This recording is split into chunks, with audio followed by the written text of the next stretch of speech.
Good morning, everyone. Good morning. Bob. We'll call the International Falls Scooching County Airport Commission meeting for March 28th to order. Anyone in the public, audience that wishes to make any comments? Seeing and hearing none, we will move to the minutes of the February 26th, 2018 regular Airport Commission meeting. Commission's pleasure with the minutes. Move. Motion by Commissioner Pavlik, Support. second by Commissioner Nevinen to approve the minutes as presented. Discussion on the motion or the minutes.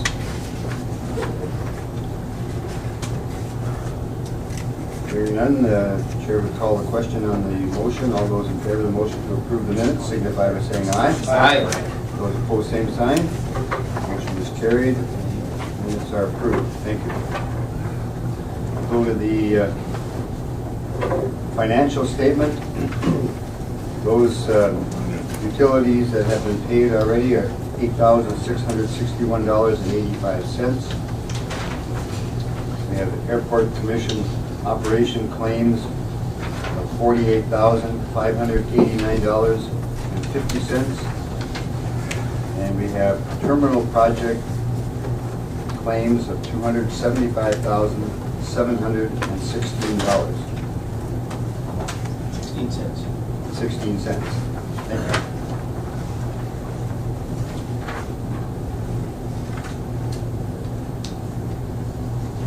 Pleasure with the claims and financial report. Move. Motion by Commissioner Pavlik, I will second. second by Commissioner Nevinen to approve the payment of the claims. Discussion on the motion or any of the claims. Mr. Chair, Please. the amounts for the terminal project, I'm guessing that's some of the holdback that's now being finalized, or is there some significant amounts there? Steve, if you help us out there. I can. Yeah, that is starting to clean up some of the retention dollars that was being held. There's, I believe, another 91,000 and change remaining in contingency of some of the folks we have been advising not to release yet until they clean up their sort of base bid punch list work. We'll have to be careful between warranty versus punch list, but I would expect that we'll have to continue holding some of that if the funding process allows that to happen until spring, when the needs will weather and some of those repairs done outside.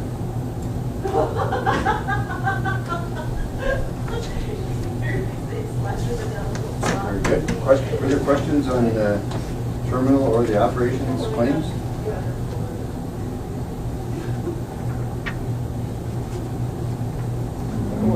Just one more, Mr. Sure, Chair. please. Thor, on the Airport Commission side, the Minnesota Pollution Control Agency, $400. Yeah, that's our annual report, water runoff. Yeah, that's our stormwater permit. Okay. So, is that conducted by MPCA personnel, or do they contract that out? We do it, we provide them with the samples, they give us the areas. Okay, We send the so they're just samples. charging for lab time then? That's correct. Okay. Thank you.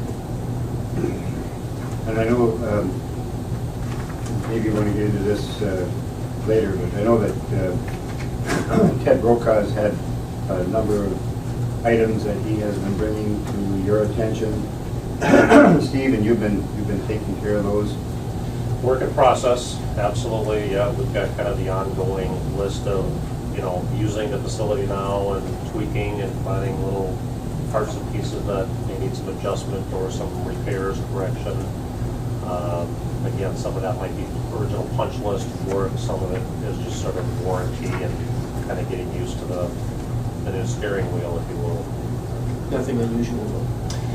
No, nothing earth-shattering. I know there's the list of things we have been chatting about that we're still chasing on. We'll certainly do some further updates on some of them items here in a little bit, but the punch list items by and large are kind of whittling away on what's remaining. must say that Steve's been very, very responsive to contact and looking for Steve on a regular basis and respond. Starting to get gray like you, or we have that effect then. Remember that young guy we first met? Yeah. Yeah, I worked on his first project with him, which is crazy. It's been a while. It's 20 years, I think. At least. Well, that's, All right, further discussion?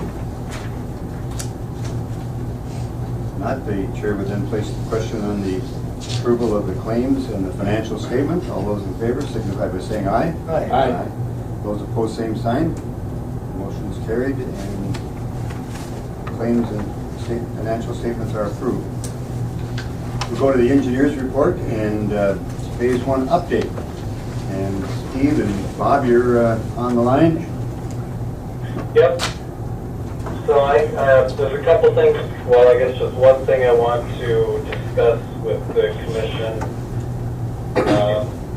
Before I turn it over to Steve, actually two things. One is, I talked to Thor about this yesterday, and it's kind of, I guess, around phase two, but we do need to get the items out of the existing terminal. Anything that you guys want to salvage, you should be thinking about getting it out now before we do start the project. And one thing I was thinking about are those roller beds that we purchased as part of the temporary structure. Those were paid for with 100% local funds, so they are yours. So, you know, those are things that you could either keep or start looking for a buyer for some of those items.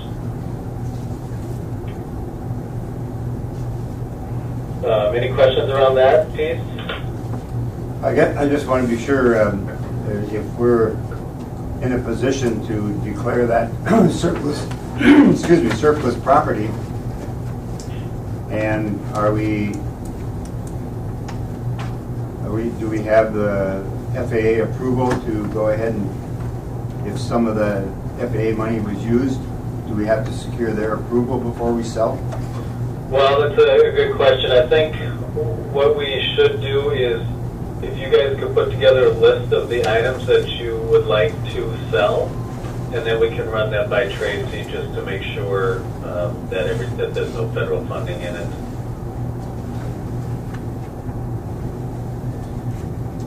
All right. Okay? Yep, we'll go out there and have a Kind of tour, get the Okay. total level. And that's why I was calling you the other day too, Bob. So that was the reason for that call. okay. One other thing around phase one is that we're at the 10% withholding for the federal level on the grant. So they're not going to be issuing any more reimbursements until the project is closed out. So at this time, what we can do, and I did talk to Tracy about this, what the commission can do is write a letter to the FAA requesting that the withholding be decreased from 10%. I was looking at getting it down to 1%, but Jake Martin said that the lowest they could go is 2.5%. So I think what we need to do is draft a letter, get the commission to sign that, and send it to the FAA, and I can work with them too to determine the actual percentage. But we'd like to get that, I think, as low as possible before we get the grant closed out. Because once we do close out the grant, then we can amend it to a higher amount for some of the federally eligible items. And the FAA is still working through, Carl Sanderson is still working through getting the changeovers submitted to the FAA, and the FAA is still working on reviewing the changeovers to see if they are federally eligible.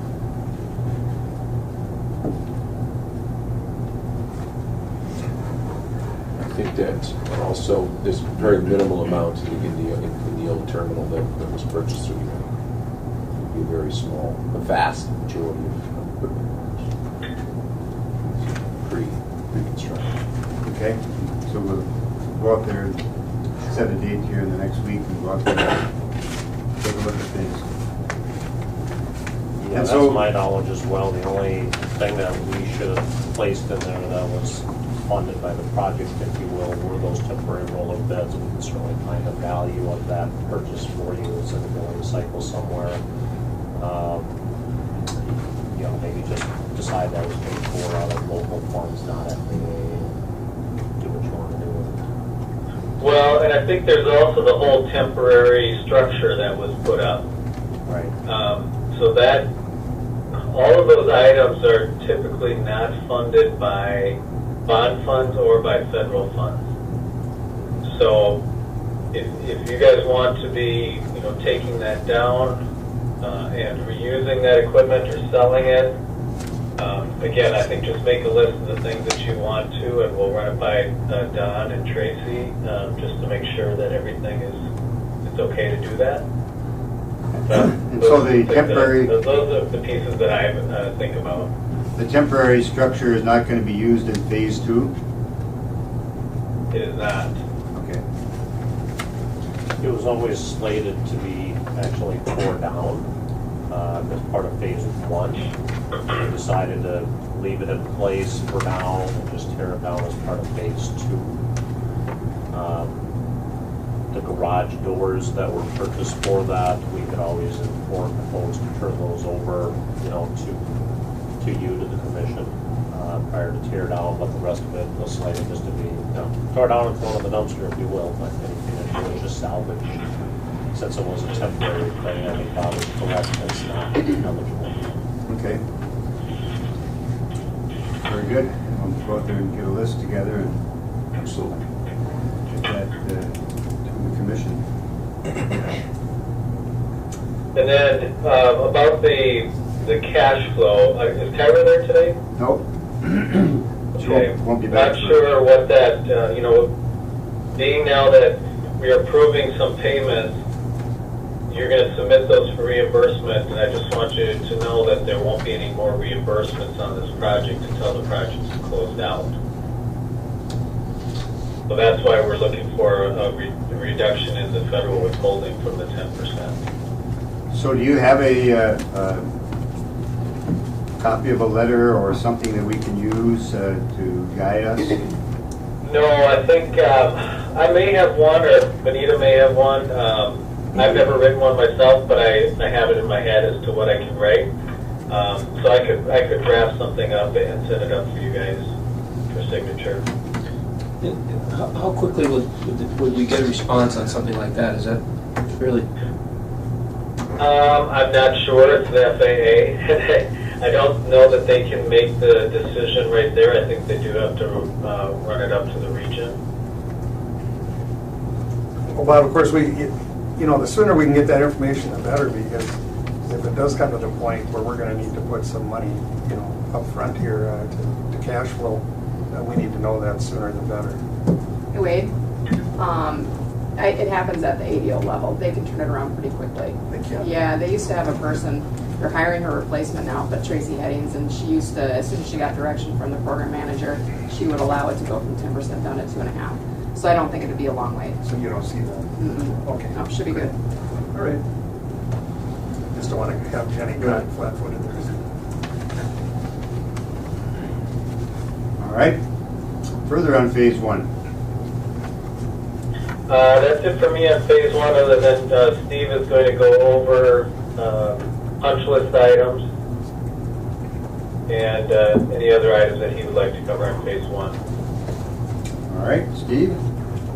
So the billing cycle that you just, you know, talked about and approved is getting toward the end of sort of the commitment, if you will, of the contractor's side. There's really nothing else sort of straggling, a couple of minor items we'll talk about, but we're holding in pretty accurately now on where phase 1 costs are truly at. That billing takes you through, including contractors and miscellaneous, and I kind of ran a quick update. I know we had passed this out previously. I'll give you another handout. Oops. So the exposure, if you will, that I think Bob is saying ultimately needs to be funded, to see what portion of that the FAA will allocate is about $259,000 over the original budget because of the, lack of contingency in the FAA's eyes that they don't like to see at the beginning of a project, and so the amendment at the end of the project needs to cover that portion. So that's sort of your exposure. The only thing that's really not in there are a couple of items we've been chasing. We previously talked about adding a door in the bag screening area for oversized bag handling. And I do have that estimate put together, although I don't think, Bob, Coors, that we've gotten TSA's agreement to that door placement yet. If it could be positioned such to not affect some wall outlets and electrical systems that are in the wall, that'd be great. It'd save a few dollars. My estimate for that door is, bear with me, I think it's about $7,700. But that includes an allowance assumption of some electrical work that might have to take place, and then the drywall and painting patchback for it. So we'll need to kind of keep that in mind. There's some minor civil storm adjustments Sean and I are working on for Thor on some storm grates outside that need some attention. We might need to just buy a couple of different casting grates for the top of those, adjust the landscaping rock. There's some minor additional painting work. I think Destin at Alliance had asked for on the roof, some of the piping, like to paint to match the color of the roof. We can decide if that's necessary or not. It's kind of a minor thing. And we are working through reviewing the cost of the advertising monitors to make them sort of independently active instead of grouped. That cost is with the electrical engineer right now for review. It's sort of a higher cost than we had thought we would see, so he's vetting that out with them to see if it can be reduced, but it's roughly $6,000 right now, or $6,500. So don't run with that yet. Let's let him do his job and tease that out some more. And then the PA system, I know we've been struggling a little bit with the quality of the sound, if you will, coming out of the speakers, which is tied through the fire alarm system. And Nate is trying to look at that as well. It might come down to just doing an independent PA system to not have that problem. So those are kind of a handful of things that are sort of not in that number yet. Maybe it's $20,000 for stuff, but that'll give you a pretty good snapshot of where the exposure is at. Let me give you that update. In addition to that, again, you've got about $91,000 in retention remaining from the contractors. That is either they just haven't gotten their final paperwork to us, or it's something we're not recommending releasing yet for 3 or 4 of the folks. Number one, Ameribridge. We're holding $23,000 yet, $23,509, and don't want to recommend releasing that until we figure out what's happening at that rotunda for the water deluge, if it is the Holly, on what happened on the Sun Country flight when the tilt of the jet bridge was higher than normal and allowed exactly what Laura's concern was, some of the water to run back over those roof ribs, and work has been doing on this. So they're aware. We've advised them that can't have final payment until they come up and address that. The other issues on the jet bridge, I believe, have been resolved. Yeah. They got you the warming bags for the drive motors. I know there was some plate, I think, that was acting up on the rotunda. I think they got that resolved as well. Okay. The water issue is there. So we'll keep our eyes on that. MCI is your flooring company, and there's some non-sticking, if you will, of the carpet tiles, mostly I think at the ramp area. that type of carpet. And I think the same carpet is in the 2 entry vestibules. So it's kind of, I don't know if it's moving or just the type of carpet that it is. Seems to be growing and pushing up at the seams, creating a little bit of a tripping hazard where there's not a lot of foot traffic keeping it stuck down. We talked about that the last 2 meetings, I believe, or more, and MCI is aware of it. That's the whole manufacturer. Got bought out by a different manufacturer, so trying to chase the warranty is a little difficult for them. But they are aware. They're trying to look at other products that would be the same quality and wear durability. And we'll find that product, close that back to Alliance, and if we can agree, then MCI will get up and get that replaced. That's what they're looking at. It isn't such a thing that they believe they can just find that. They believe there's a fault with that product, so they prefer just to replace it. Probably the back. Well, it's something, the way the tension is done in the carpet, and it's making it curl essentially. It's not uncommon. I've ran this before on other carpet types. Never seem to have that issue when we have real good carpeting, but now you take that and cut it into 2x2 squares, and you get time to time a product that doesn't perform correctly. So you've got about $5,800 being held at MCI until that is resolved. Bowman, we talked about, we're not happy with the southeast side of the asphalt. Still, to my knowledge, incommunicado. I don't know when they return for the season, but we'll keep trying. And when the weather warms up, we'll go address that. There's about $5,377 being held for them until they do that correction. And Hammerland Construction took care of your rough and finished carpentry as well as your site concrete. There's some remaining punch list items that are not completed yet, and we're holding $10,000 on their carpentry package, $2,183 on their concrete package that they need to finish the punch list items. So concrete spring, they need to caulk some of the joints yet. Out on the air side, 12-inch concrete and miscellaneous things inside the terminal for finished carpet. Other than that, I do have the other ongoing list of sort of punch list things working with Ted and crew. It's probably more than you want me to go through right now, and Sean and I are going to go up and take a look at some of the items to see if may have been completed by now. Some are, I'm sure, still outstanding. We'll continue to check that list off. Any further issues with the roof and drainage? Not at this point. I'm assuming that Steve and Sean will take a look at it today and verify that, not after the first night of the initial. And the wet snow didn't create any issues for us? Okay, good. So that is one of the items we want to take a look at as a team, really, with the engineering group as well, architecture.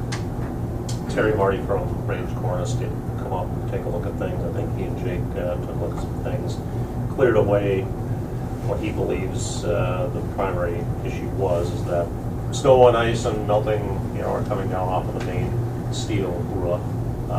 It's sort of the inverted canopy pitch, and whether it's freeze thaw, ice buildup wasn't allowing, I don't believe, the water and ice to get off the sides, and for whatever reason it wasn't making its way over to the drain in the middle of the roof either. And I don't know if there's a long-term fix for that, or is this going to be an annual winter event? That needs to be addressed and come up with a fix. Long-term affair.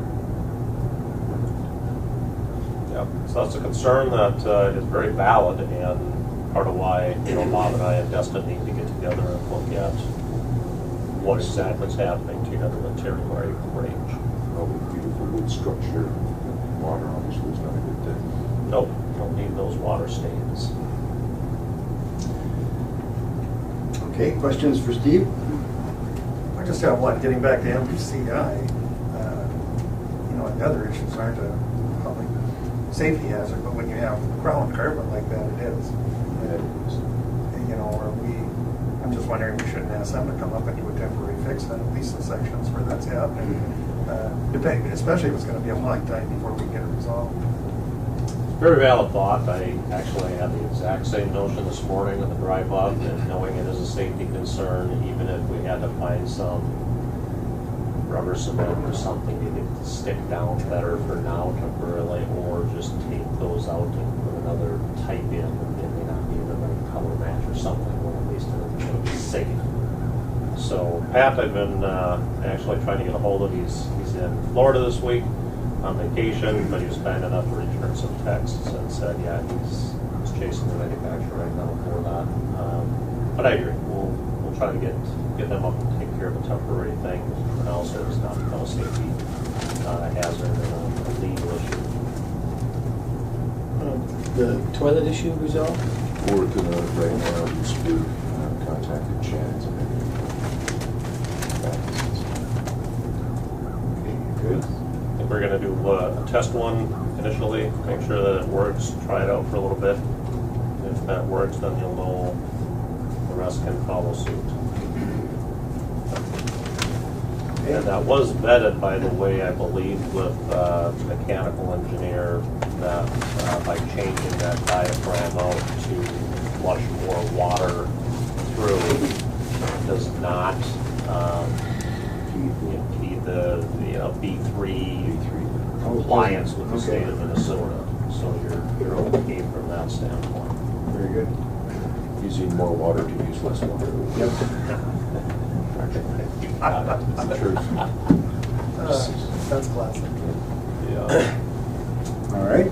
Further on phase one. I had hoped to have your operation and maintenance manuals with me today. We're still putting a few of those together. There'll be a series of books, 3-ring binders, maybe 6 or 8 of them, for all of the parts and pieces of the work. Typically, we're going to bring you 2 sets. Would advise maybe keeping one on site. I'm thinking of the mezzanine. If Rick can build a shelf or something, or Jay or somebody to house those. The second set, decide maybe where you want those. If Lori wants to keep it in her office, or Kyra wants to keep it in her office, I don't know.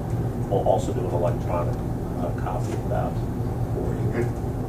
The as-built drawings are the same. We'll bring you a paper set. I'll need to know who wants those and where do you want to keep them. But the electronic version we'll be sending back through Bob Coors, NSEH, LHB, Bartlett, and ABE Ewell to update their AutoCAD drawings to include any revisions they have not already noted that it's just a red line by the contractors. It's not a new electronic as well. So bear with me. That's probably a few days away yet, but just let me know who wants that paper set here. So Chair, just as a general statement, given the size and scope of the project, this is fairly typical, especially in this climate, that we're going to experience this amount of time and to I guess learn our way into the building. But it's fairly typical from your, and I think it's something like the Viking Stadium and all the things that the size of that project and all the things that have, all the contractors involved. So, but just to the public out there, that this is fairly typical for.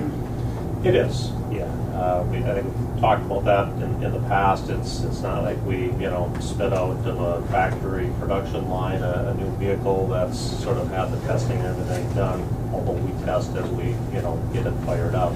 There's going to be some of that tweaking and getting used to the joystick, if you will, of any new building with the controls that it now has, which are different, vastly different than the old terminal. Obviously, much more technology and everything's on the computer now, so it's a good thing, but it takes a little bit to get used to that and find some of the, corrections and things that have to be done. That's why we have you. That's right. Let's keep that going, and Rick and all of the folks that'll help Ted and crew get that honed in so it's operating as intended. Steep learning curve. But good, Mr. Chair, to Paul's point, I mean, in the years I've been here, the County Center, lot of big projects, even regionally. I've never seen a major project go without issues. I mean, that's why we have honesty. Yep, we understand, and that's why we always, make sure the one-year warranty is in place, and it takes some time to work through some of those things. To that point, we will also be setting up, we call it an 11-month walkthrough. So, at month 11, before warranty expires, we'll kind of come back again and walk everything and make sure there's no issues that need to be attended to before the warranty expires. We're getting that set up probably sometime in mid to late summer. I think that's good too, to have Teddy Grocom, who's gone through it with the park building as well, similar size. Good work, thank you. Okay, nothing further on phase one. We'll move to phase two. Bob, are you on that one? Sure, yep. So on phase two, the pre-design report was approved on February 23rd. And we are in the process right now. The bond funds have been encumbered by the state, and we are waiting for contract signatures. So right now it's just running through MnDOT to get all their signatures. It's got to go to Cassandra and many other folks who need to sign off on it. I talked to Don yesterday, and what he said is it should take about a week. So maybe plan on 3 weeks before we get the bond funds. But it sounds like it's right around the corner, and once we get the bond funds and all the signatures are in place, Steve is in the process right now of finalizing all the contracts with the contractors for phase two. And once the bond funds are in place, we will issue a notice to proceed. So I guess I'm looking for the commission to authorize us to issue the notice to proceed once the bond funds are in place for phase two. How come you haven't been coming in person? You don't trust Sean, or what's the deal here? Well, it was my intention to be there today, but we had some plane issues with those guys. They had another meeting yesterday, and they had to do an overnight in Duluth. So I would have had to drive up this morning, and I wasn't inclined to do that, I guess. We're just giving you a hard time. So a motion to authorize the construction manager and the engineering firm to proceed with phase two. I'll move. Motion by Commissioner Devenon. Second by Commissioner Pavlik. Discussion or questions with regard to the motion or the process. Now, Bob, when you say we give you the approval to proceed, is that when materials are ordered? Yeah, so what that means is now contractors can start locking in their prices and ordering their materials. So up to this point, no materials have been ordered. And that is something that we have seen some steel cost increases, and we don't know the extent of that yet. But as soon as we get that notice to proceed, then we would expect that those contractors could be locking in on those prices. So kind of hold on to our hat for a little while here, eh? Yeah, and really once we issue the notice to proceed, that doesn't mean the project is going to be initiated right away. It's just contractors can start ordering their materials. We can start organizing. And Steve can probably talk a little bit more about this, but we do have some lead times associated with some gears that we're ordering for the new vault. And there is a 12 to 16 week lead time on that. So, we were looking at starting the project the beginning of May or even here mid-April. And we may need to be pushing that out to June or July just because of the lead time on some of these materials.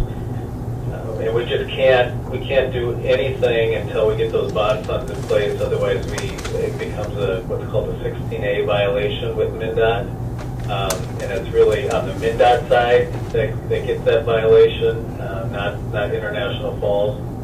But what it does is if we do any work ahead of receiving the bond funds, none of that work is then reimbursable with bond fund dollars. Not eligible for reimbursement. Exactly. And we're not in a position to have that happen. So if we have to hold up for a couple more weeks, why, we'll do. Right. Yeah, we have done just about everything we can do without spending money. Contractors have been actually very good. Been submitting a lot of their shop drawings already to be reviewed, Hanson Electric included. It's just that we can't place that order yet until we give them the notice to proceed, because that would commit money to that supplier. So Bob is spot on. That's about a 12 to 16 week lead time once we give the notice to proceed. The reason that's important on the start date is that feeds the equipment and the regulators needed at the new electrical vault, so we can transfer the power out of the old terminal vault to the new, thus allowing us to turn on the old terminal. So it's sort of step one, it's the first domino. And it doesn't make any sense to go up, start in, May, and we're kind of twiddling our thumbs, doing nothing, waiting for this regular to show up. So I'd rather just kind of hold off. Once we confirm after the notice to proceed where that's at, we'll finalize the schedule. Probable start date is first week of June, maybe mid-June. And to that end, we would also recommend that not moving TSA, Customs, Weather Bureau, FAA out of the old terminal as intended on May 1 into the temporary trailers. Let's just do that in June. Let them stay put for now. Well, I know Steve, you and Bob and Don Barry have been dogging this virtually every day, and there's, until the bond funds are released, there's nothing anyone can do. We're at the bottom of the food chain here, and all we can do is be patient, and sometimes that's a little hard. So I do have the contracts, 98% of them here for you to sign. We do that after the commission meeting, along with some change order processing from phase one. To get some of that wrapped up, but we're just missing two, I think, original bonds on the contract side. We'll get those up by the next couple of days. Well, and there's got to be a concern for the contractors, because they're probably sitting without a project that they bid on, and so we hold them up for another month, and that whole timeline just starts to slide. To date, American Structural Metals, the structural steel supplier, is the only contractor that has sort of squawked and said, hey, we've had 4 steel price increases since we first bid this project. We understand we were supposed to hold for 120 days from bid date. We're obviously well past that. Respectfully to them, I would agree that, and for you, I agree that will be fair. We'll have to just kind of look at what the true cost of that raw material is that they would purchase fabricating.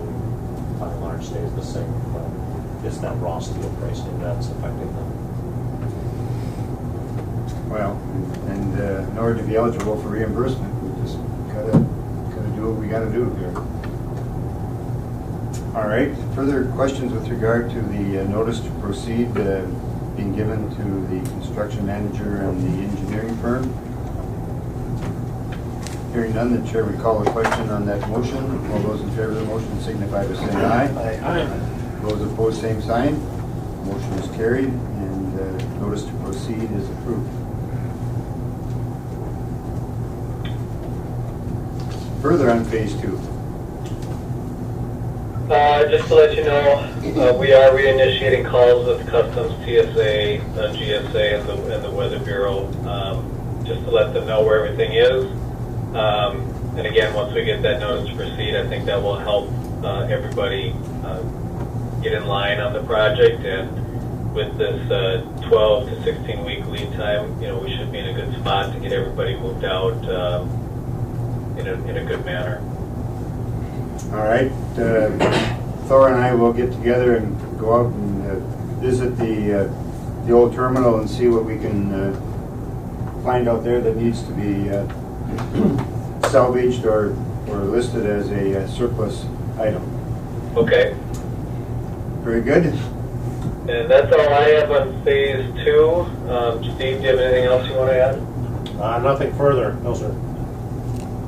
All right, thank you. We'll Thank you. move to the master plan update and presentation. You're on. All right, so we've got copies of these slides that are passing around. That you can, take notes on or keep. Is there a test? We will have a quiz at the end, Okay. so pay good attention. But there might be a few things. Hopefully, that might be a little bit easier to see on a printed copy. So kind of an overview, as you know, we've talked about this the last several meetings. The purpose of this triggering event master plan is really to take a deep dive into the 1331 reconstruction project. We've talked quite a bit about justifying the length and the width for the FAA, which we're done and kind of through that process. The obstruction removal to the 3-1 end, also looking at any, there aren't any current needs to do obstruction removal on the other end. On the 1-3 end, but we did look at that as well. And then the big meat of the study is really that 1331 reconstruction, looking at the proposed phases, the pavement material, the phasing considerations as far as time of year for the project to be completed, and then a pretty involved public outreach effort. So just real briefly, what we're going to talk about today, we'll kind of breeze through a few of the things that we've already covered. We have an update on the obstruction removal project and timing, an apron discussion, and an update on where we're at with that with the FAA. A little bit of discussion on the taxiway connector pavement placement as we move a couple of the connectors and remove some connectors. Sean will get into quite a bit of information on the phasing discussion as far as how the project is broken down into various phases, as well as potential considerations for different times of year. And then discussion on temporary runway alternatives, using the taxiway as a runway, and then an update on the public engagement efforts for the project. So just real quick on things that we've talked about at previous meetings. So we are in agreement with the FAA to reconstruct and fund the existing length and width of the runway, so there'll be no change there. We've talked a little bit about the apron analysis, and I'll have more on that. And then the obstruction removal, phasing, pavement material, and public outreach. So we're going to hit on all of these things again today as well. So an update on the obstruction removal for the 3-1 end. So you can see up in the plan view up at the top there, all of those red dots are existing obstructions to the approach surface. Now, when we did the survey effort, the survey was really done more from the county road there and from the airport property. So, it's expected that a lot of those trees in that whole kind of, if you look at the forested area south of the road there, that whole tree area, that whole stand of trees is likely very similar in height. So it's going to be more than just those dots that need to be removed. So we want to get, especially for the understanding the environmental impacts, the FAA is other environmental agencies that the FAA works with are very sensitive right now to tree removal. It's kind of a hot button topic. So we want to make sure that we have very accurate removal limits. We also want to make sure that we're removing something and making something that's easy for the airport to maintain. We don't want to just go and do selective removals only for you guys to have to go and do removals a few years after that. So we do want to think long term. So we do need some additional survey on this end. One, to better define what those removal limits are for kind of the feasibility of it, or the defining it for the project. But the other piece is that the FAA really needs that detailed information for the environmental review. So there you can see that's kind of the critical surface that for the most part we want to clear too. And you can see that the trees do penetrate it by quite a bit. If you look down in the profile view, those red dots that are higher than that line. Are those on private property? They're mostly on airport property. If you can see up kind of towards the top of the plan view there's an area that's outlined with a little teal box. And that's an area that is in an easement. So you don't own the fee property, but the airport does have an navigation easement there. We did actually just get the easement information from the county a few days ago, so we're digging into the actual legal description of the easement, and we'll sketch that up so we know, what exactly the airport owns for that area. Is it to a certain slope? Is it you have rights to clear to the ground? So we'll dig into that and we'll know more about that. Some of the trees are also in the county right-of-way. We have, and Sean will talk about this a little bit, we met a couple weeks ago with the county engineer and we talked through those trees that are in the right-of-way with them, so they're aware of that. So those areas that aren't on your property are within the county right-of-way. So based on what we have, it appears you have rights to all of the trees, but we do have some additional research that we need to do just to confirm some of that. So the obstruction removal process, it will take a couple years to kind of get through this process. So what we're proposing, and the FAA is supportive of this process, is that this year in your 2018 grant, which is an entitlement grant, we would get additional survey effort, and then we would also complete the environmental review. The FAA, we could rush and get all of this done ahead of the grant in order to get a construction grant for removal this year, but the benefit of pushing the removals to the next grant in 2019 is you can use your discretionary dollars instead of using up your entitlement dollars to do the actual work of the removals. So we're proposing to do the removal in the 2019 grant, which would be a discretionary grant. So then that would mean the removals would not actually occur until the winter of 2019 or 2020. They need to be done in the winter for a few different reasons. One, if there's any wetland areas in the removal areas, that needs to be done in the winter. And then also the northern long-eared bat is a federally listed endangered species that has habitat in trees, but there's a certain period in the winter where they are not in the forested habitat. So we would like to remove them at that time. Any questions on the obstruction removal?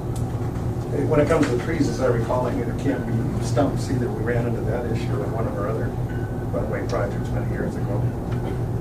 And for whatever reason, we got held up, as I recall, and there were the stumps, which were definitely a hazard to the flights. Yeah, so there'll be a lot more work with the FAA as far as what exactly this obstruction removal looks like, but they're supportive of this process and very helpful as we work through it. So we've talked a little bit about the existing apron layout. There's a few different things that we're looking at here. One, there's a need or a desire to do an apron expansion to the south of the new terminal building, to the south of the commercial apron. And the other is just looking at your existing apron and figuring out, does it meet the needs? Are there other needs? I think the reality is the existing apron, not looking at any of the airspace requirements or other things around. I think Thor is making it work, but the FAA, they always have their rules and their regulations and the things that they want you to follow. So there's a few things that, even though in reality, when it comes down to the day-to-day way things work, it works fine. But when we look at the actual rules, there's some things that the FAA would like to be laid out a little bit different. I'll kind of walk you through this figure. Maybe we'll start at the north. So you can see that the, let's see if I can get my little pointer thing here. So this line here is the object-free area for the crosswind runway. And I think a lot of times when the aircraft get parked on this concrete pad, the tails of the aircraft get pushed back beyond that line. So we would need the aircraft to be south of this line, which works fine. Where we run into issues is you'll see there's a green line right here, and this is the object-free area for an aircraft that's taxiing on this center line here, we want to provide that wingtip clearance between the nose of this aircraft and an aircraft that's taxiing along here. So we have a little bit of a creep into that kind of protected area in that location.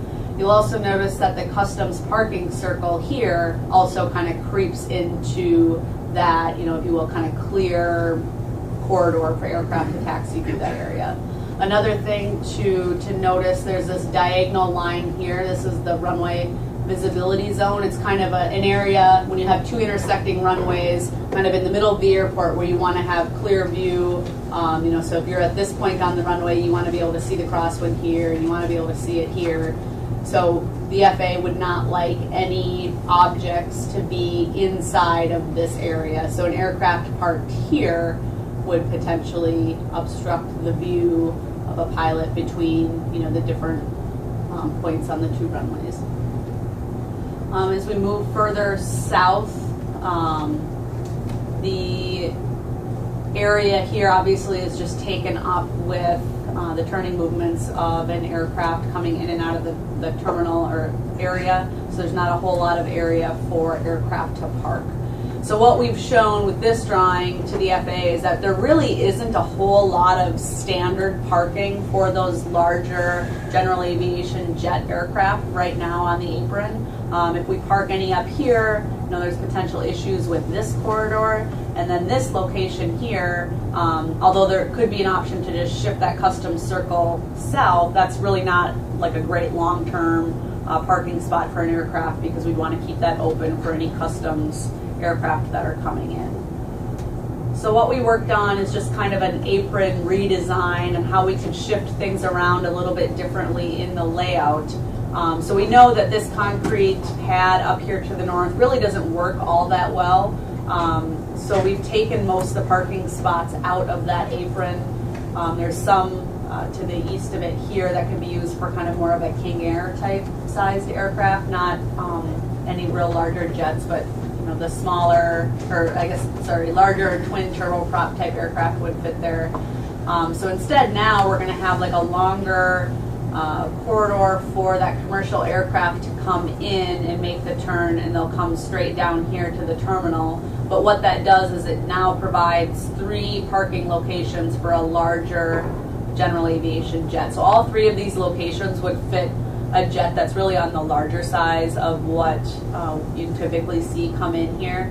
The location to the north could be used for U.S. Customs. We have met with Customs. We met with them a couple weeks ago and talked through these alternatives. We've worked with Thor and the FAA on them as well, but trying to identify something that meets the aircraft parking spacing requirements and really also meets everyone's needs. We don't want to come up with something that isn't going to work for Thor, isn't going to work for Customs. So they said that this would work for them. And then also, because 3 parking spots for jets really isn't a sufficient amount, especially since really it's only 2 because we need to keep this location open. We have added 3 spots down here to the south. And what's shown there in blue is really kind of the maximum we could do for apron pavement expansion. We wouldn't need to do quite that much. We could, pull it back to, closer to the tails of these aircraft if we wanted. So there's more options that can be discussed there. But I don't know, Thor, do you have anything to add about the apron stuff? Yeah, to the credit of the whole SCH team, I can't emphasize enough how creative Casey, what she's sharing with the group here is really an understatement of how much work and time they put into this. Really at the end of the day, with the looking for the space requirements for the FAA, it's actually been to our advantage to leverage the monies for the apron extension because of as we move the new terminal to the southeast, it causing issues for parking and for snow storage / removal. So I just can't emphasize enough, and she shared exactly the folks that have been involved, and everybody's been very, very helpful. But again, I can't say enough about the team. They've been very creative, and the FAA certainly seems very, very responsive to the ideas and these changes, and so I'm very pleased with the work. So I have one question. We're going to use one for Customs. That leaves 5 spots for larger aircraft. Yes. And in the summer, we seem to have that many airports. Yeah. What happens if we have a couple extra. We're gonna have to get creative. We'll have to get, You figure something. you know, and running back to that momentarily is that there was, I was not directly involved in that custom discussion, but one of my staff was, Jay, and I know he had a lot of discussion with Tony Jennings was very helpful, my board director, and so the possibility, if I may be so bold, of having two custom spots, a primary, A and B, or 1 and 2, what have you, which would cover these needs. So it's very, very creative in the thinking to get the extension. Yeah, we talked about having a customs parking location, almost kind of at the tail of the commercial service aircraft here. We couldn't put like an actual parking spot on the ground. But for those time periods where you have a large period of time where you don't have a commercial service aircraft coming in, and you have international customs, especially in the winter, if they don't want to come all the way across the apron, or if there's other considerations where they just want to quickly get in and out of the building, not carry a lot of luggage, just to have, this location would always be the primary location, but if there could be a way, and it's something that Customs is thinking about, to communicate that there might be this option, because there are instances where that'd be really valuable to allow them to just kind of park right there. It wouldn't have direct line of sight with the FBO, which isn't maybe ideal, but it would just provide other options. Or is it, Casey, or have I got that reversed, that the existing circle would be B and the new circle would be A? We couldn't leave a paved marking here, Okay. but in reality, what you choose to do, you could, when it comes to the actual operations, have somebody park here. Sure. We couldn't on pavement show the FAA that we'd have a circle here, but that's something you could definitely do. You can have people park there, just like today, or and if this is full, you have people kind of park in areas around it. And that's the other thing. These are the marked parking locations. When it comes down to how you actually operate, you're free to use the whole apron. However, you see fit, especially once you're marshaling aircraft and parking them. Adjust as needed. This may be a very dumb question, but with the number of movements that we have on the crosswind runway, would the airport manager and commission ever consider shutting it down, not having it? The discussion has been there, for literally decades. I'm guessing the data would show that 98% of the traffic is a 3113. If 2%, I'm really guessing that's the prevailing winds. It's just very, there's some advantage to smaller aircraft and crosswind situations, and that obviously is something to consider. But facts are stubborn things. It's used very minimally compared to the other one. And it appears that we've got a solution, that I think hopefully is acceptable, but you're the one that has to tell us, because you live it every day and night. Thank you. I'll have the discussion regarding the custom circle location and with the FAA and with Tony at Customs, that we can come up with an idea and plan a little more. Okay. There's just a question too on the NOAA, the balloon launch facility. Is that envisioned to continue on for? Which is part of our next. Oh, okay. No. That is part of the discussion. Okay, So well, that's a good teaser. Let him. it is. But go, yeah. It's in the near future. They're still looking at balloon. They're still using. I have not been told that they're going to be deleting any more than looking at facilities at this time. They're still using the technology. I don't know what that holds. So it's a great question. And we'll actually discuss an option to relocate that facility and what that entails here.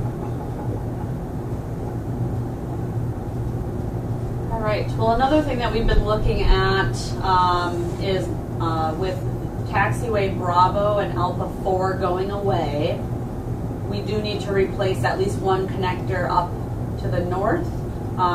This is kind of an evolving conversation, so I don't have a whole lot of I don't have our final recommendations yet at this point.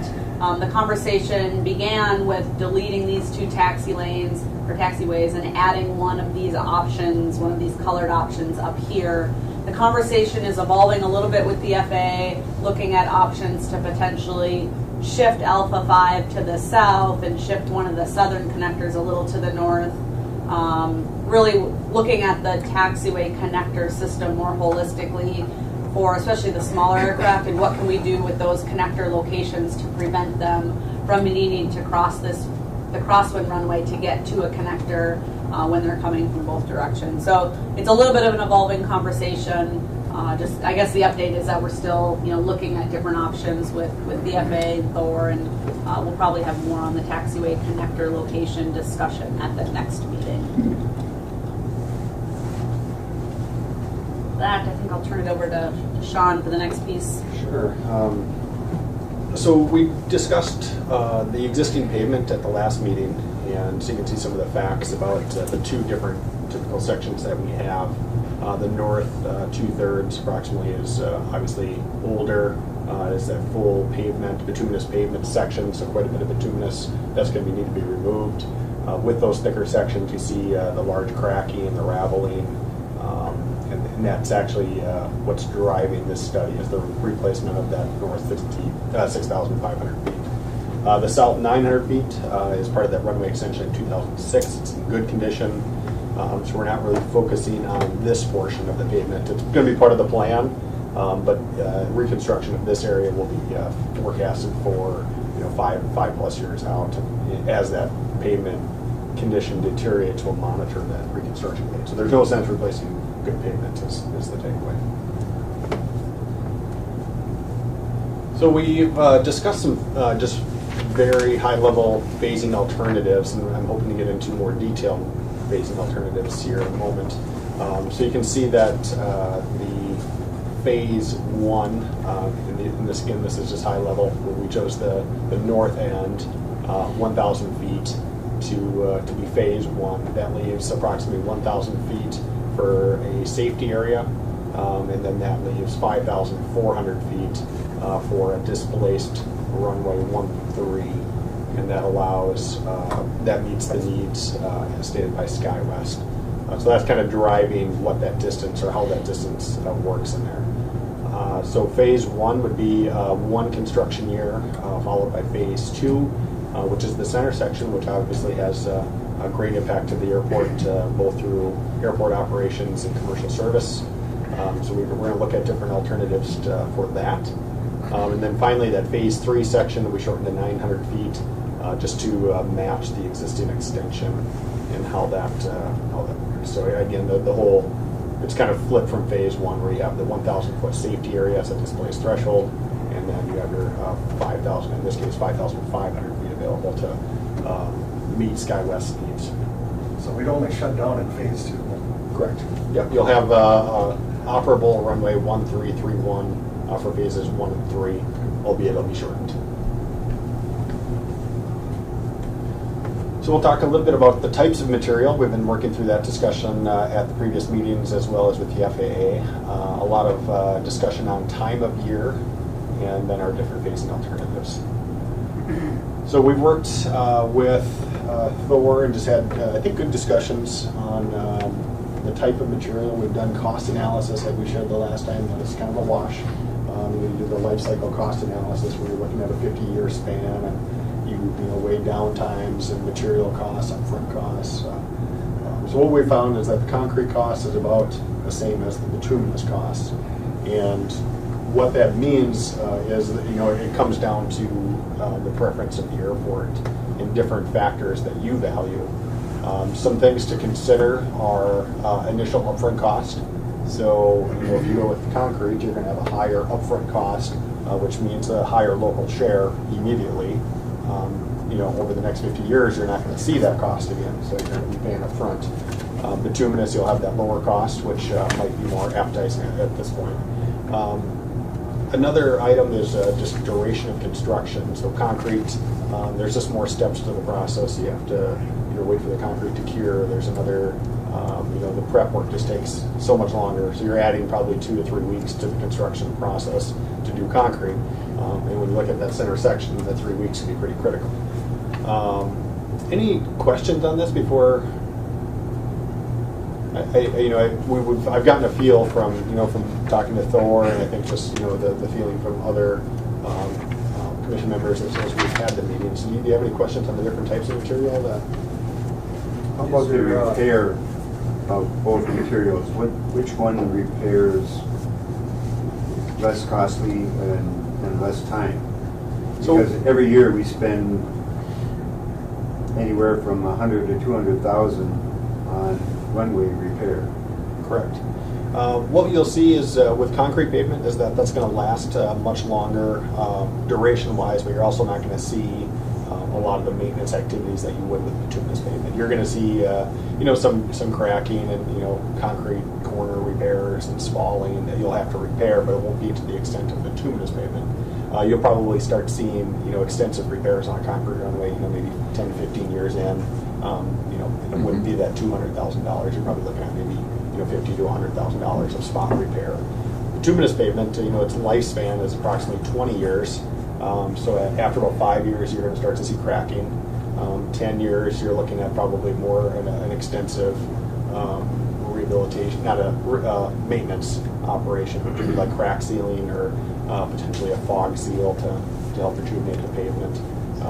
So you would probably see a more in-depth maintenance activity with bituminous after about 10 years. But that just comes with the affordability of the material and its projected lifespan. one of the things I've always noticed is you have a lot better contrast with a dark background and the markings. Yep. Yeah, and the concrete runways, you can see the white markings have to be outlined in black.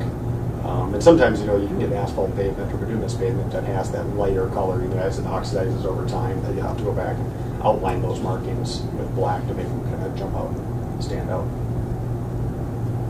I've got a question. Have they ever done any studies on the freeze-thaw cycles with the HMA and the concrete? Yeah, that's all part of the pavement design. So the FAA has design applications, I guess, if you will, for both pavement types. The freeze-thaw really gets into the subgrade. So there's, this is obviously just the top, 6 inches or 8 inches, but we're going down, probably 2 to 3 feet with a granular material that's going to protect the runway from a freeze-thaw.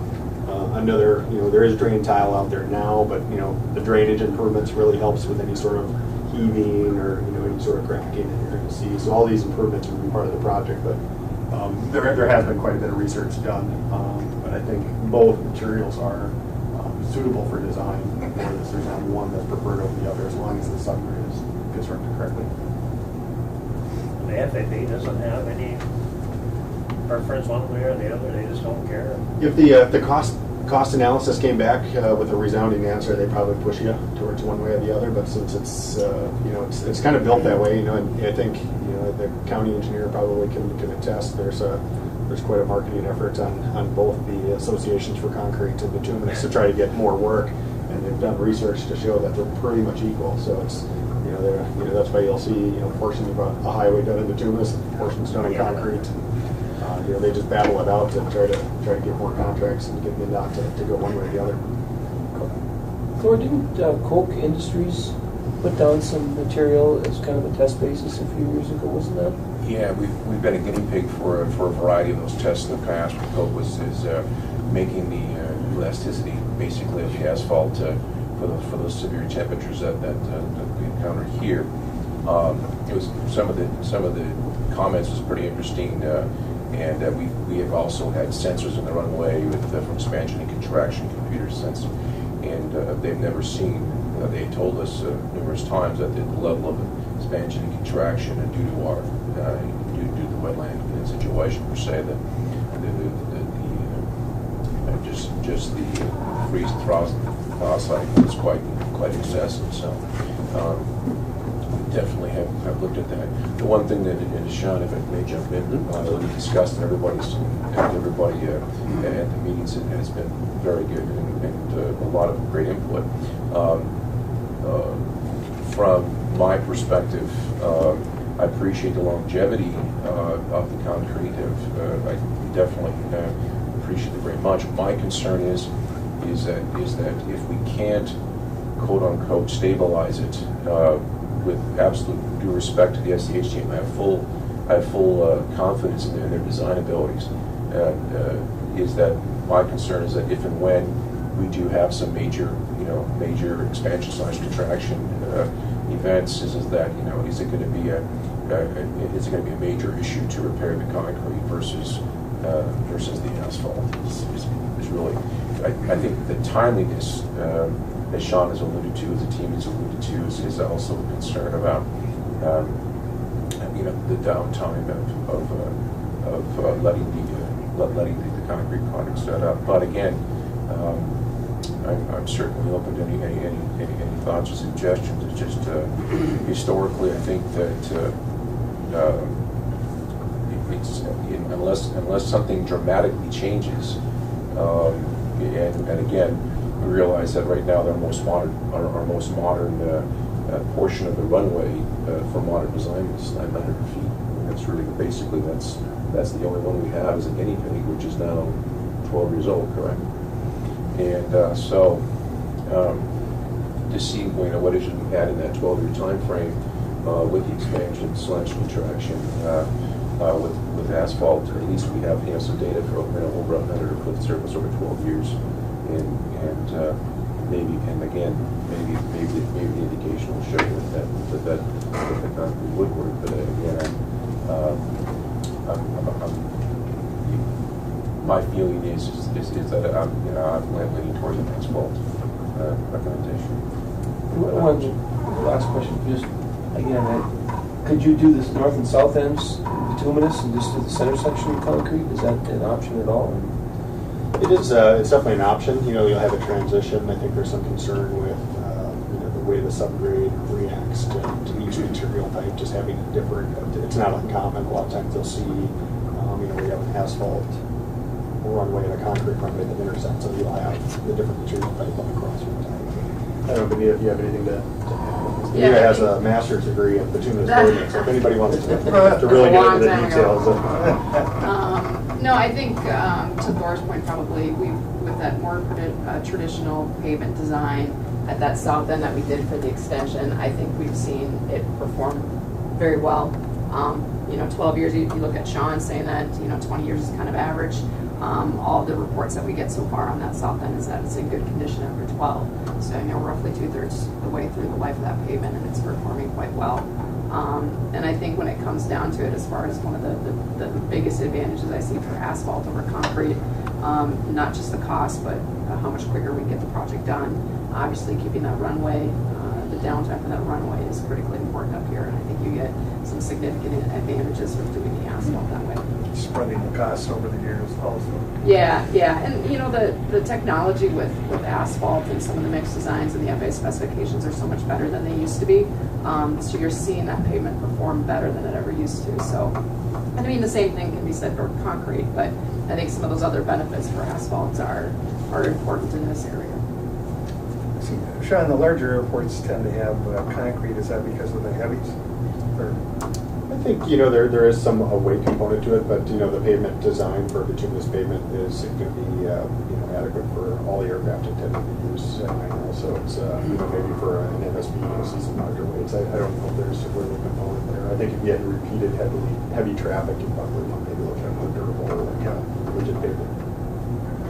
During the construction part of it, concrete requires a lot of man hours of laying down a rebar grid and all that. And if you add on there 2 or 3 weeks of rainy weather, you're kind of in a mess for bituminous. You can just work through all that. That is For the most part. Yeah, that is absolutely correct. Are any of the northern airports that have gone to concrete? And taking Hibbing, Bemidji, Duluth, are any of those? Yeah, so just a quick, I'm not sure about Thief River. I know Bemidji, I think, has concrete. Hibbing has bituminous. Duluth just redid their main runway in concrete. Brainerd has 2 concrete runways. Mm-hmm. So it's kind of a mix. I don't think it's, again, one way or the other. It's, some of those airports have the luxury of having a crosswind runway that can serve commercial traffic. So the downtime isn't as much of a concern. Doesn't Duluth share their commercial with the air base? So they have some awfully heavy planes. Yep, they definitely have that component.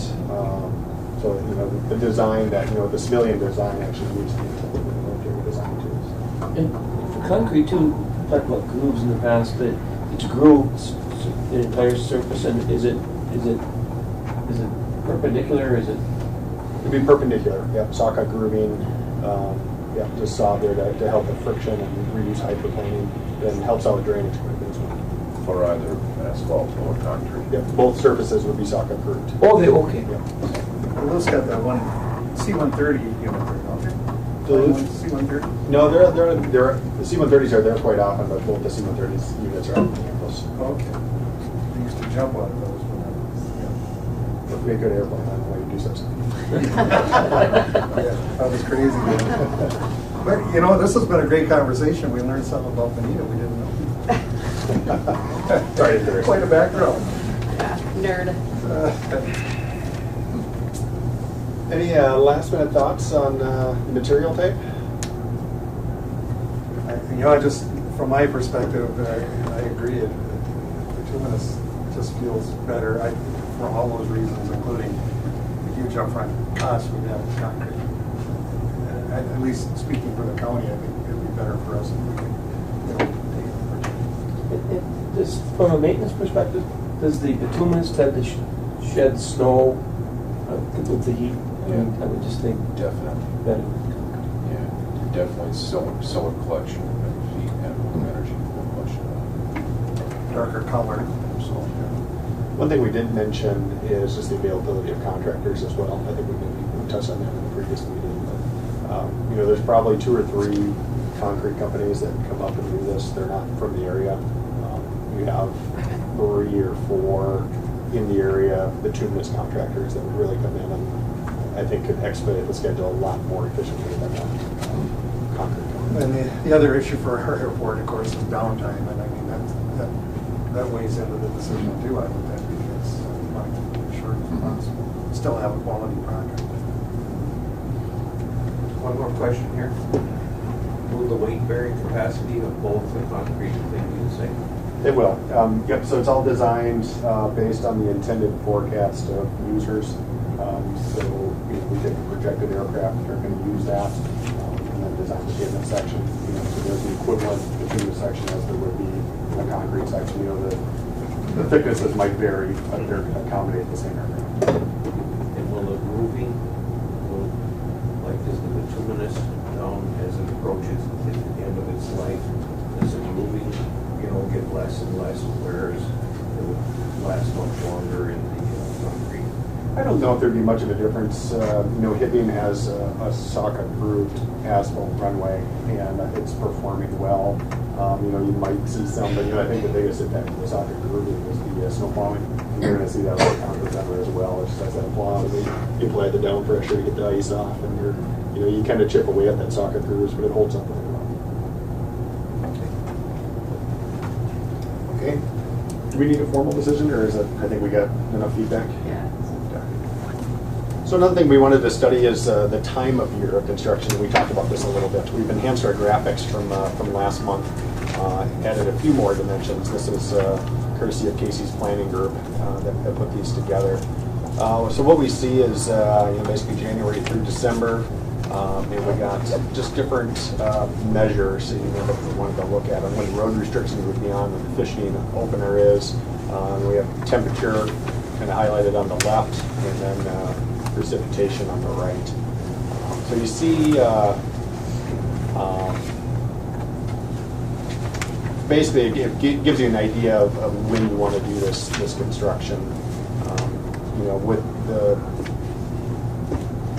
nature of tourism in the area, the summer season being busy, and you want the airport open for that, it kind of takes out those middle months that you want to look at. So the blue line is showing rain that's pretty steady over any period of time, so I would say that's probably negligible. Having the construction in the springtime, you'll notice, if you're paving at the end of the project, you're going to have the most daylight. So I think that is important to monitor. Whereas if you put it on the end of construction, now you have less daylight to complete the work. So I think this is just more informational on how we can time this project to best suit the airport. And this graphic actually helps out quite a bit as well. So we've tracked the enplanements, the deplanements, IFR flight plans, customs operations, and custom passengers. So it's kind of busy. There's a lot of information there, but I think what you want to notice is the trend. I mean, they're all the same, which is pretty interesting. That everybody's tracking that summer season, and then if you have a shutdown during that summer season, you're really going to be impacting the airport. If you did a project in the spring, it looks, from those measures, it looks less impactful than a project in the fall. So I think, in discussion with Thor, the leaning is to, hit the ground running in the spring and get the project done. Yeah, if I may add to this, for whatever reason, these trends have changed in recent years. June was always our target from corporate operations, both the airline and corporate/private people fishing. That was always the big push. For whatever reason, whether it's a social thing or a school dates, I don't know that, but I do know that the data clearly shows that July is now the peak. July is now the peak season. So I totally concur with Sean and the team is that just looking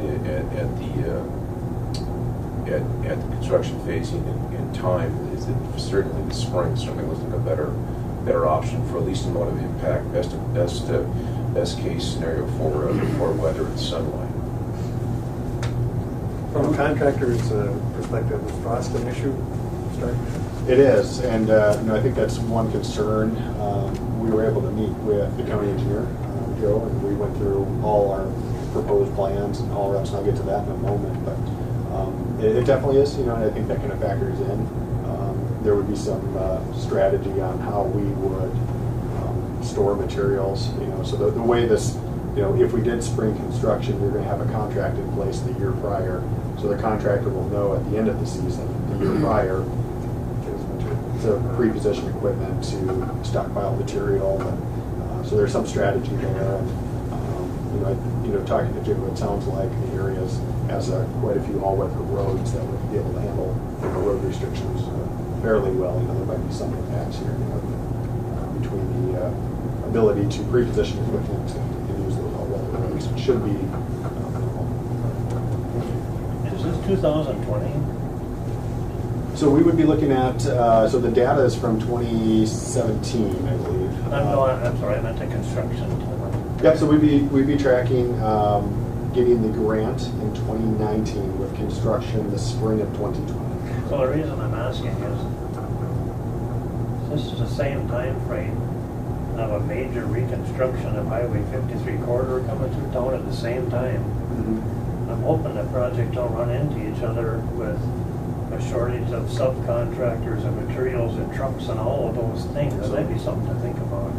Yeah, did you ever mention that? I don't think so. I know that'd be more of a more inbound project than a county project. Yeah. That's worth looking into. But as far as subcontractors, they may be the same ones.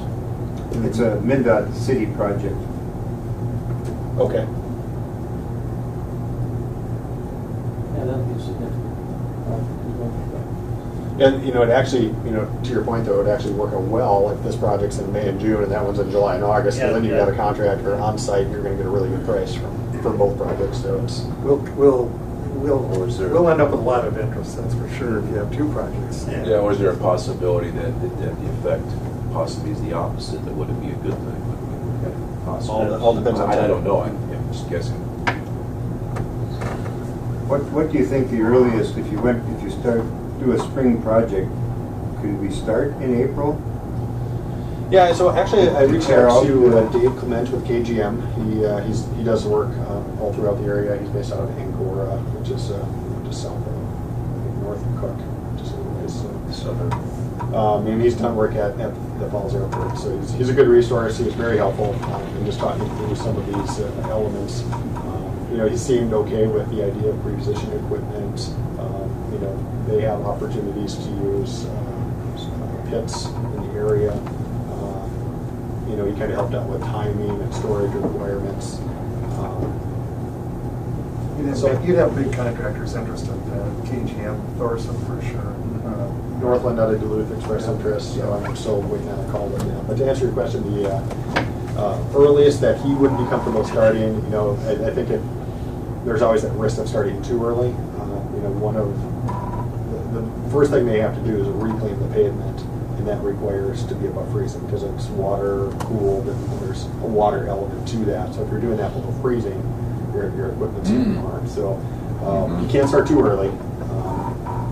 I would probably be finding that mean temperature where you start to get to over here where you're seeing you can get a good 8 hours, 12 hours of construction of milling the pavement off without any sort of freezing weather, extended freezing weather to delay the removals. So I would say April 15th to May 1st is probably the start date that they would be removed.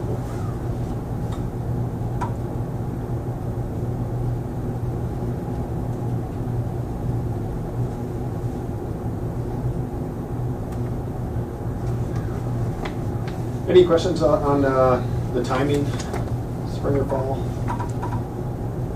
So the next thing we wanted to look at was phasing alternatives. So I briefly went over, phase 1, phase 2, phase 3, but we left no stone unturned, and we went through all the different alternatives, so sub-alternatives of phase 1. So this is our traditional phase 1A, where, as described before, you have the 1,000 feet. We would go out to the safety area on taxiway Alpha 6. Right there. That way, when you do taxiway Alpha, you don't have to go back into that safety area and close the runway down. You have the 1,000 foot safety area. So that's pretty much as I described before. We wanted to look at a different option, and this is actually a credit to the FAA that they're very supportive of actually adding this taxiway here too. Since you're in this area, why not add the taxiway in as well? So this is just an alternative that adds that together. I think this is credit to the FAA of just finding the best ways to use your dollars to minimize the impacts. Usually they're like, oh, runway only, you got to take care of your runway needs first. We're pleasantly surprised that they're able to accommodate that. And then we also looked at a different option. So phase 1C is our traditional 1,000 feet, and then we would have a sub-phase in this to go into the 5,400 feet. So we get another 560 feet, basically, so aircraft can still use Alpha 5, come by and depart. What this does, though, it basically makes your airport from a C2 airport to a B2 airport, and you lose the commercial air service. So we're trying to lop off a little bit more as part of this initial phase. You would see probably a 2 to 3 week loss of air service during this phase. The airport would still be open. You'd still be able to accommodate aircraft that can use the B2 category with, so I think a lot of the general aviation aircraft would still be able to come in. However, there's that commercial service impact. That has its pluses, I think it has a lot of drawbacks as well. To summarize, so we looked at just the runway reconstruction areas, the taxiway reconstruction areas, the duration, so you can see that if we just do the runway, 45 days, we add in the taxiway 60 days. But if we do that sub-phase, now we're adding more. And then the big deal there is the commercial unavailability. And you actually get an increased cost because you're adding more pavement as well as the phasing element. So you'll have a minor commercial service impact with the displaced threshold, but obviously if you shut the airport down, you're having a major one. So just working through these options, I don't know if anybody has any questions on the options. My only comment, just from my perspective, trying to absolutely minimize the commercial air service obstruction, because people get in habits. You close them down, and they're going to go somewhere else. Especially if you should do it 2 or 3 years in a row. Yes. 1 year you get their habits back. But I'm not saying in this case maybe it makes sense, but overall project, Absolutely. least the better. Yeah, and that's kind of what our feeling was, is that you don't want to impact them multiple years in a row. You want to get in there and get it done. So that was our recommendation, probably would be this alternate 1B, So you can kind of see the costs. You're getting the taxiway done as part of it, kind of maximizing that work. So just to recap, that's what that would look like. So phase 1A would be a little bit of taxiway alpha, and then the 1,000 feet on the north end. Looking at phase 2, so what we also wanted to study is, what if we did phase 1 and phase 2 together? We just got in, got it done. This would be an airport shutdown for the duration of this whole project. We just wanted to see what that would look like. I'll summarize the days at the end. So that's phase 2A. Phase 2B is the traditional project that we mentioned at the beginning of the phasing discussion. So this is the middle 5,400 feet. So the difficulty with phase 2 is that A, there's no commercial service, and B, you're constructing the runway intersection. So essentially what this means is this is an airport closure, it's not a runway closure. So when 422 and 1331 is under construction, nobody's coming or going. So we took a look at, okay, what if we subphase that intersection? So this way you at least get, you can expedite, you can do the removals on either end, you can do the prep work, you can get as far as you can, and then have a 2-week closure, do the intersection, reconstruct the intersection, reopen the runway 422, and then go back and finish the work on things. So then you're at least getting 422 for a portion of it. So the runway 422 is only approximately 3,000 feet long, so it's not going to help you with commercial service, but it is going to keep your airport open. So there shouldn't be Midgiers or some the tourists that want to come up in their smaller planes that can accommodate a 3,000-foot runway. Be available for them. So we studied this alternative as well. And then finally we decided, okay, well, we better look at just splitting phase 2, because this is going to be a financial burden just for the total cost of the project. So what would it look like if we split it up into 2? So phase 1 would be basically runway 422 intersection and north, and a sub-phase for the intersection south. This has its drawbacks too, because you're going to see this would be over 2 years, or it could be done in the same year, depending on how you wanted to look at it. But you just have that extended closure for commercial service, so it's not entirely viable in that regard. So in summary, you can kind of see the breakdown there and what you're seeing. So phase 2A, that was the whole phase 1 and phase 2 combined. That's pretty substantial. We don't really want to entertain that. Phase 2B is 60-day closure. Phase 2C, this is where we carved out the intersection, but we're able to minimize the airport closure, which definitely has some valid points. And then alternate 2D, splitting it up, you're going to have longer airport commercial service unavailability, which probably isn't the best option. So you're going to see major commercial service impact regardless of what you do. And then you can see your cost components. Any discussion on some of these alternatives? So the shortest omission of commercial service also is the least expensive, it looks like. Am I reading that right? Correct. Yep. Okay. Yeah, this is because you're getting in there, you're getting it done. There's, the sub-phase is really just add-on cost because, a paver or a paving outfit, they just want to start on one end and pave all the way to the other. If you make them stop in the middle, it's going to add days of cost. Yep.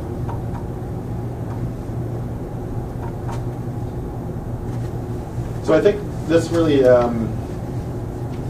kind of depends on what your value of the airport closure versus the commercial service closure. I think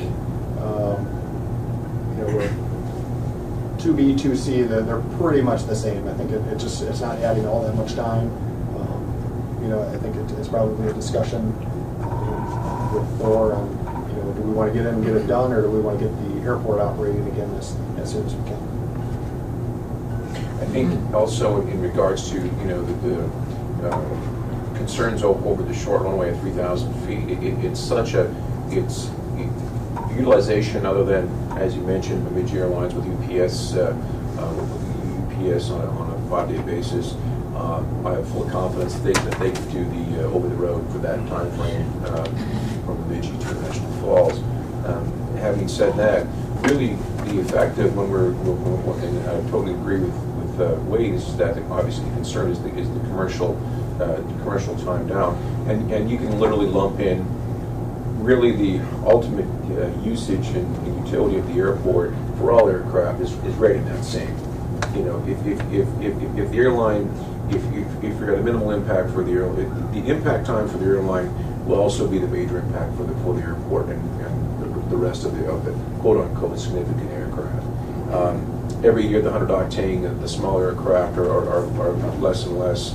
The jet fuel, the kerosene powered aircraft are quote unquote holding their own.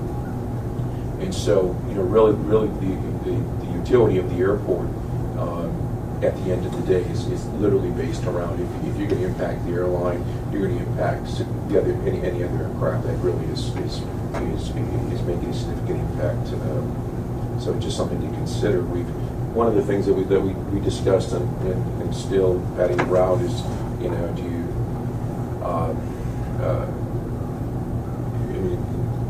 before is that again a total shutdown for X amount of days, you know, swallow the pill, get it done. I think Bob, I think your input is right on, is that you don't want to impact them over a series of years. You want to, you know, I think the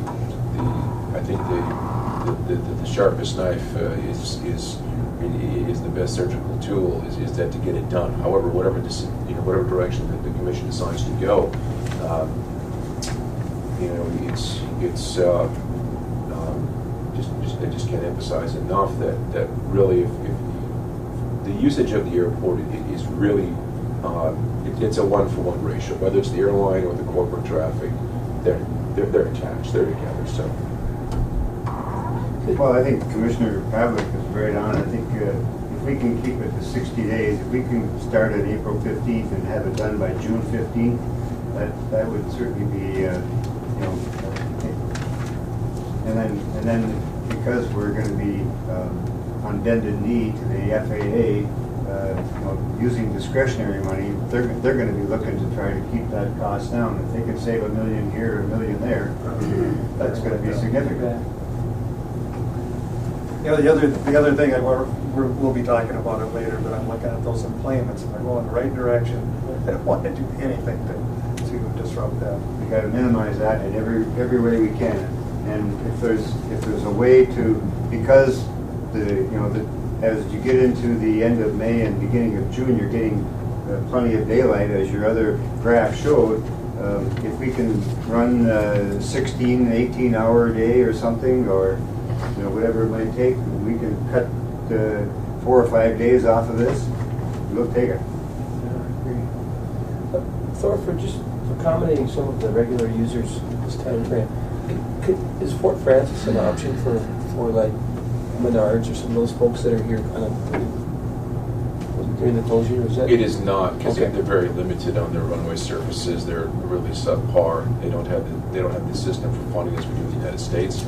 So, as an example, we had a corporate jet from Toronto just last week that arrived and used our facility because it can't use the Fort Francis Airport. Some of the smaller stuff could. The piston engine equipment could certainly use Fort Francis. But Menards, I do not believe would go with the citation.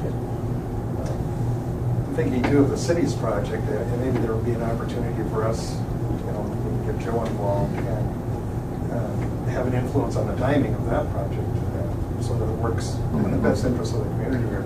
Obviously, it'd be a banner year for all our contractors, even the local ones. Something we could consider anyway. It's a good thought. Those efficiencies help everybody. Yep. I just don't want anything to interfere with this project.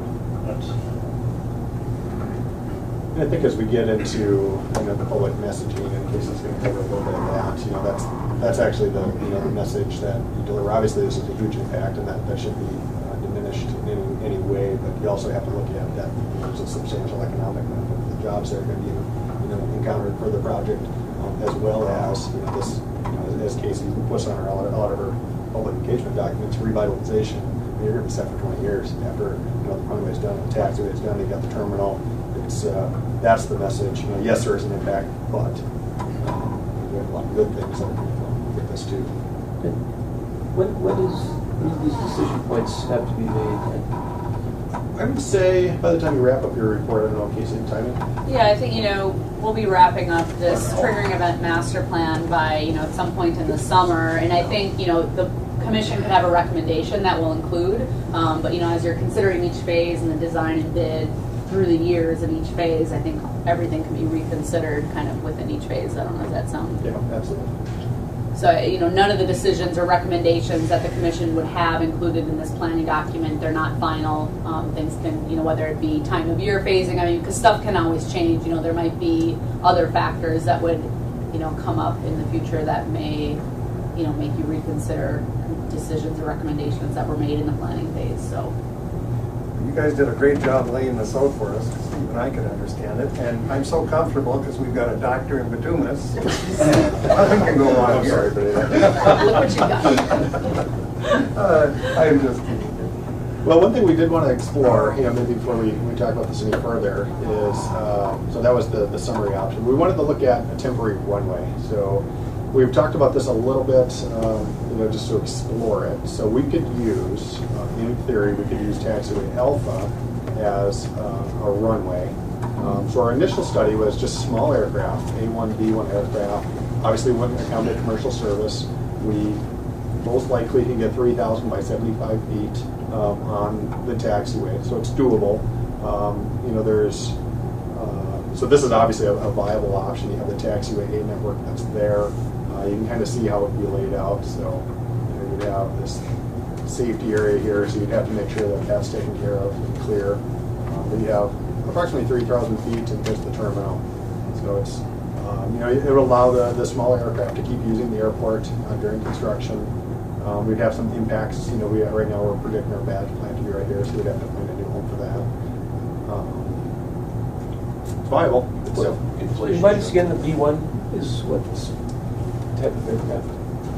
So A1, B1 aircraft, you're looking at anything from probably the Cessna 172s to maybe like a small twin, like a Viper. It's very small. It's very small aircraft.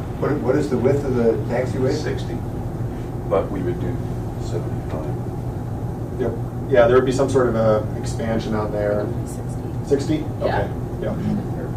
But there was a discussion. We'll get to. You couldn't do I'm King going. Air? I'm jumping way too far. I'm sorry. Forgive me. You couldn't do King Air on this? No, Yeah, this is actually, it should be corrected. This should be 60 right here. but that ties into the next piece.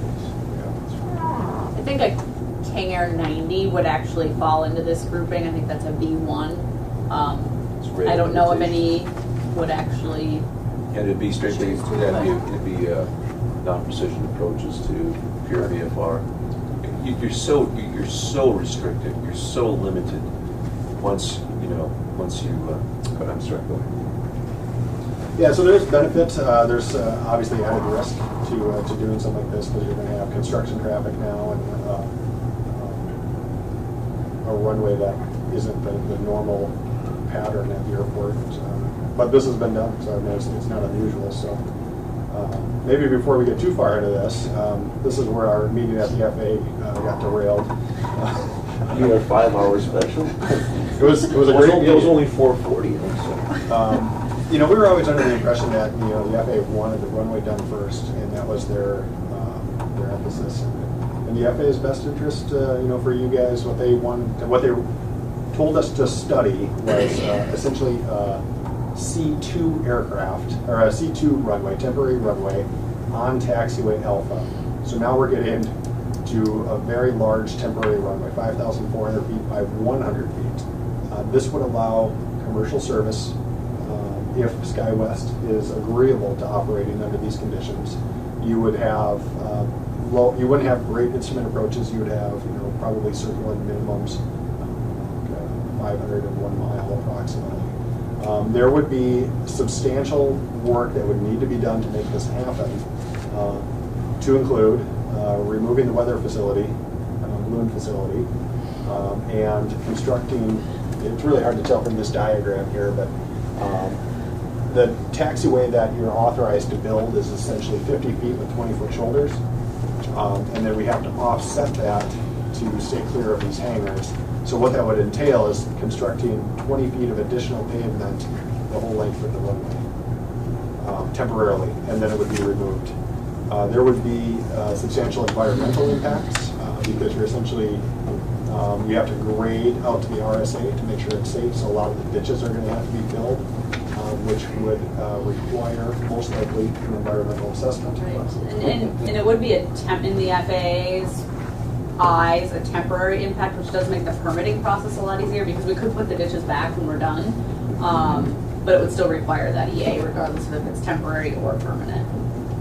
Wetland mitigation. And you can see the kind of the teal filled areas on the north of this temporary, the stuff between the taxiway and the runway kind of already meets RSA standards. It's really this stuff on the east of the taxiway here that's shaded, a little bit here by the apron, and then there's some more ditch network over here that would need to be filled. And there's kind of two pieces to the RSA. One, that it meets the grade standards, which are very specific, but anything in the RSA also needs to be able to support an aircraft, so support CRJ should it exit the runway. So even if it's an area that's wetland soils that meets grade standards, we also need to think about if it would support an aircraft. That would be the other reason we likely have wetland impacts in those areas. So the FAA directed you to look at this as an option? This is their idea. Well, this is So that I think is actually credit to the FAA for understanding the impact of commercial service to this. There you go. The concern. I'm sorry. No, please. No, I wanted to emphasize that is that I'm certainly not advocating for this, but I am saying that the FAA, to their credit, is that they are it was indication at this discussion with Benita yesterday, is that for whatever reason we are incredibly pleasantly surprised that they are definitely on board this runway project and the apron project, and this was one thing that came out of the discussion in the meeting, and they were adamant about it.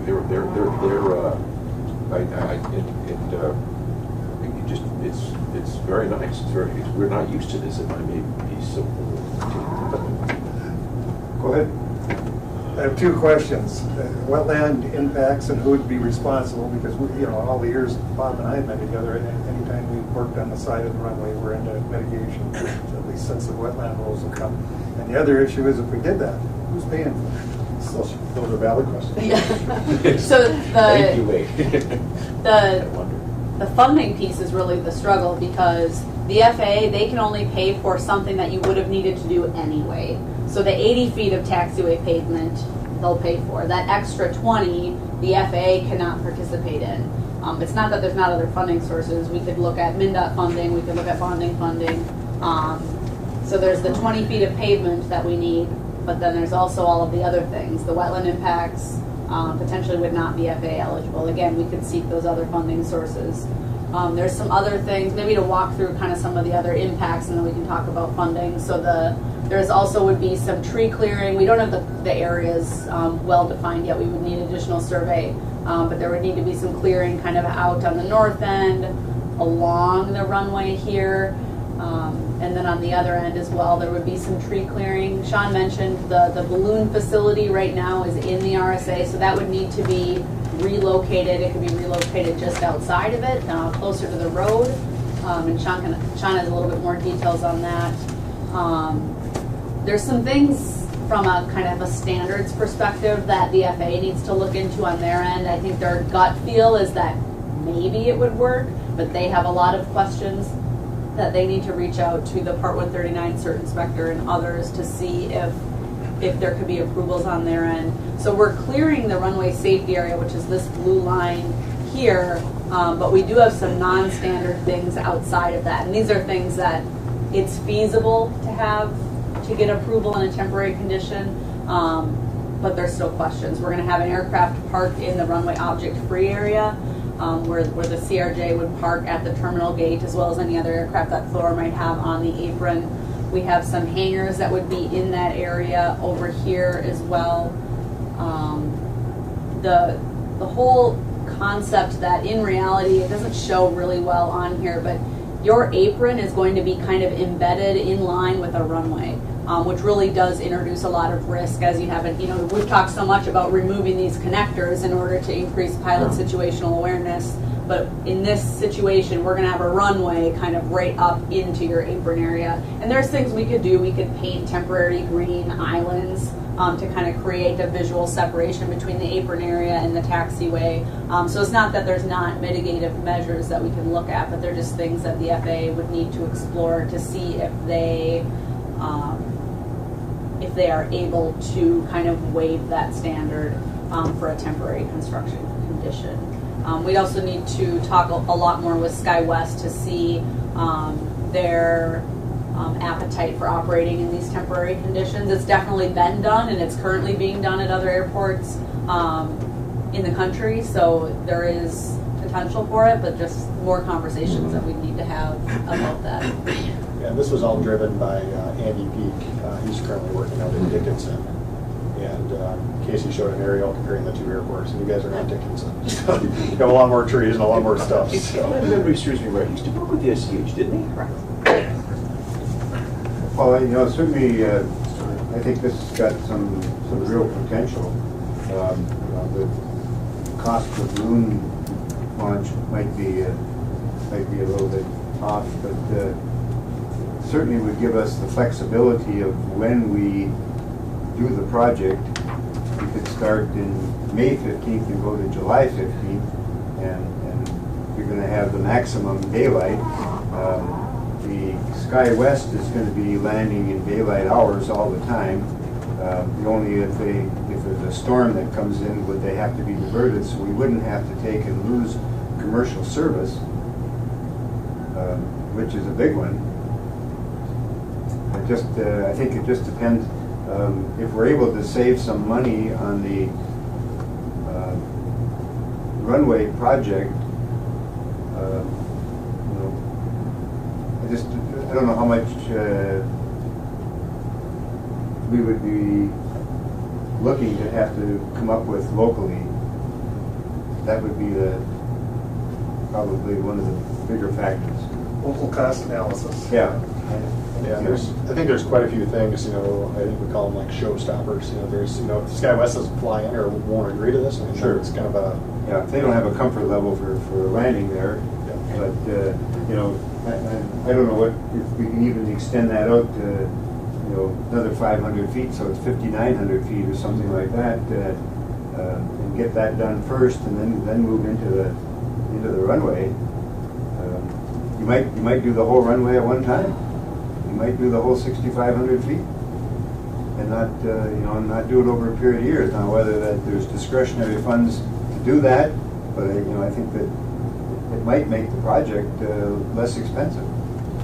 And that's actually a very good point, is that this kind of upended our phasing analysis when we started looking at this, because now what this would be is now a taxiway project in front of this project. So your runways are all going to be delayed, and then this project you would reconstruct all of Alpha, and the FAA would pay for the final design of Alpha, and then you'd have an unfunded portion that would be the runway portion of it. But all of that would be done well before the two runway projects in our form that they would be constructed.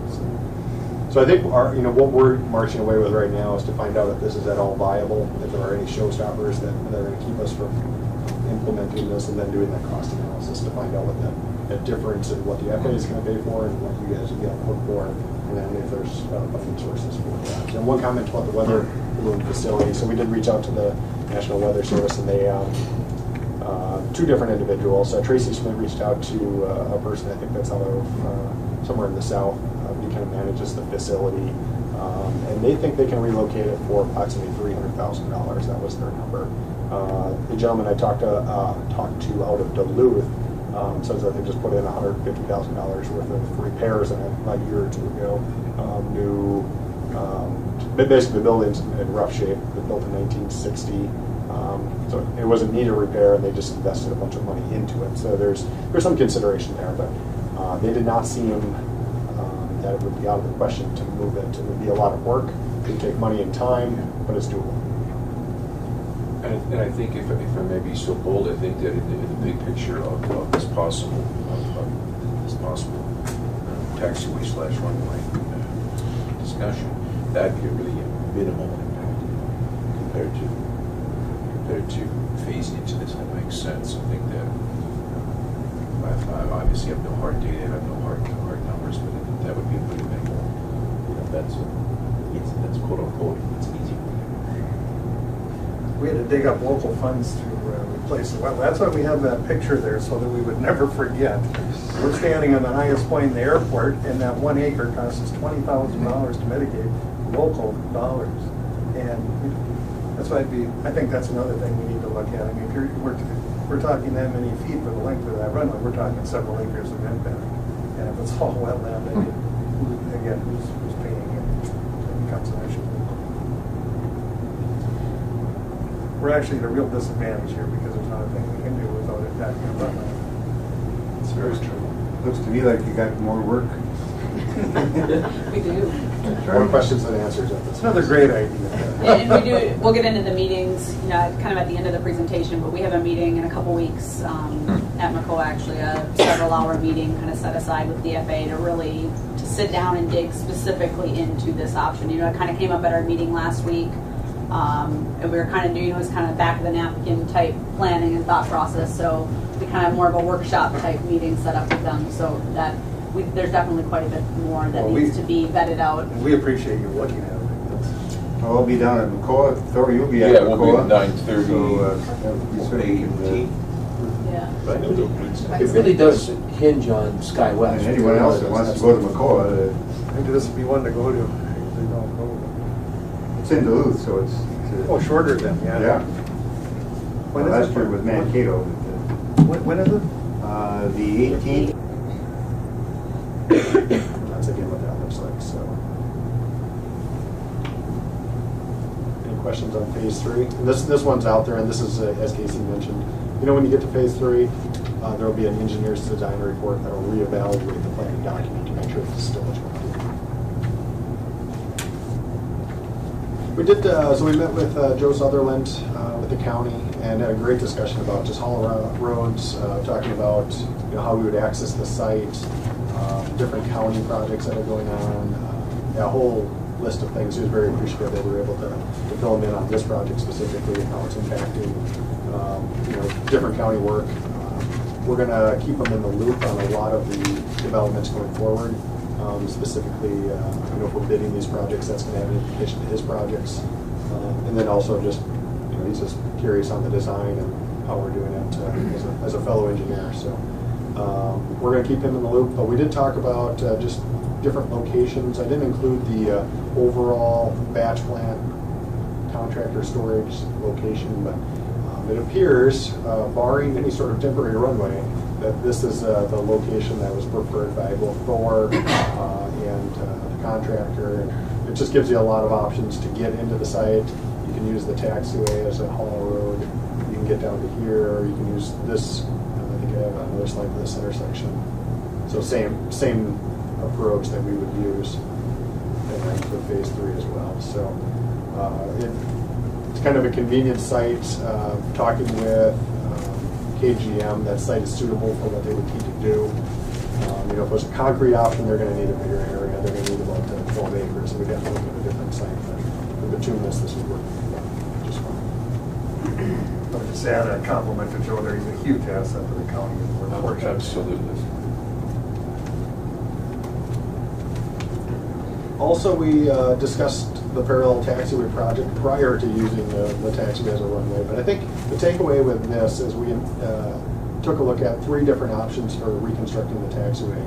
One was to reconstruct what you have now. Right now you have 60 feet, and there's no FAA standard to put back 60 feet. So the standard for what your type of aircraft, for the CRJs is 50 feet with 20-foot shoulders. So we had a couple options. First one was, maybe I'll let you. Yeah, so we looked at, there is an option to do a 50-foot wide taxiway with no shoulders. We also looked at doing the standard recommendation, which is 50 feet wide and then 20-foot shoulders on each side. We did look at a non-standard option, which would essentially match the pavement footprint. So it'd be 50 feet of taxiway and 5-foot shoulders on each side to get to the 50 feet, or to get to the 60 feet. It doesn't appear that there's any path to get a mod to standards from the FAA for that. So we're kind of between 50 feet with no shoulders versus 50 feet with 20-foot shoulders on each side. And the 50 feet with no shoulders really can become, kind of a snow removal challenge, especially in those freeze-thaw times. So the addition of the paved shoulders would really aid in more successful snow removal. And we talked a lot of options with lighting with the taxiway as well. But it seemed that the 50-foot taxiway with 20-foot shoulders on each side really best met the needs both of the aircraft and for snow removal. And the FAA was very supportive of pursuing that option. So you actually end up with an extra 10 feet of pavement width for the taxiways beyond what you have now. Or no, do the math wrong. 50 plus 20, 22. Yeah. And if I may add, so in essence, instead of having 60 feet wide with full strength and at a 60-foot width, you'd be going to a 50-foot width at full strength with 20-foot shoulders that would be built to a standard to support snow equipment, which is very wonderful. And we did the analysis. It's actually the snow removal equipment controls a lot of the pavement design anyway. So it's going to be the shoulders will be almost as strong as the taxiway, so you won't even see much of it. And it'll be linear, won't be a down step. Yep. All set around the snow. Can you go back one slide? And the yellow areas, are those, is that wetland or what? Those are, yep, the dreaded wetlands. So it's kind so of along the taxiway, there is some wetland up in, but may not impact 50 by 20 by 20. Yeah, we actually looked at that. So adding on, some of these call-outs. So you can kind of see right here. So this is the construction limit right here. Yep. This blue line and these green are wetlands. So there's, we expect minimal wetland impact just because of the way the grading works off of the taxiway. We don't have surveys, so it's really hard to tell, but we're expecting minimal wetland impact. There will be some that we'll have to work through. Very minimal, okay. And in this case, they would be eligible for FA funding. If there is a wetland impact that needs to be permitted and mitigated, you get that FA funding for it, since it's because of an FA eligible project. Good. Thank you. So just kind of a brief update on some of the user, tenant, stakeholder outreach that we've been doing. We've been working with SkyWest. This is actually, we need to go back to them now and have more conversation about this temporary runway. So we've gotten their information on what they need for temporary condition and construction as far as runway width, length for phase 1 and 3, where we have that displaced threshold. But now we do need to go back to them and have a more in-depth conversation about the temporary runway options. Sean had a conversation with PCA about kind of their use of the airport, with kind of a few different purposes. One, to make sure that they knew about this project coming up, kind of what we're looking at for potential impacts. Also that they know that we want information from them on, their schedule and what we could do potentially to, make accommodations in our construction where possible to minimize impacts.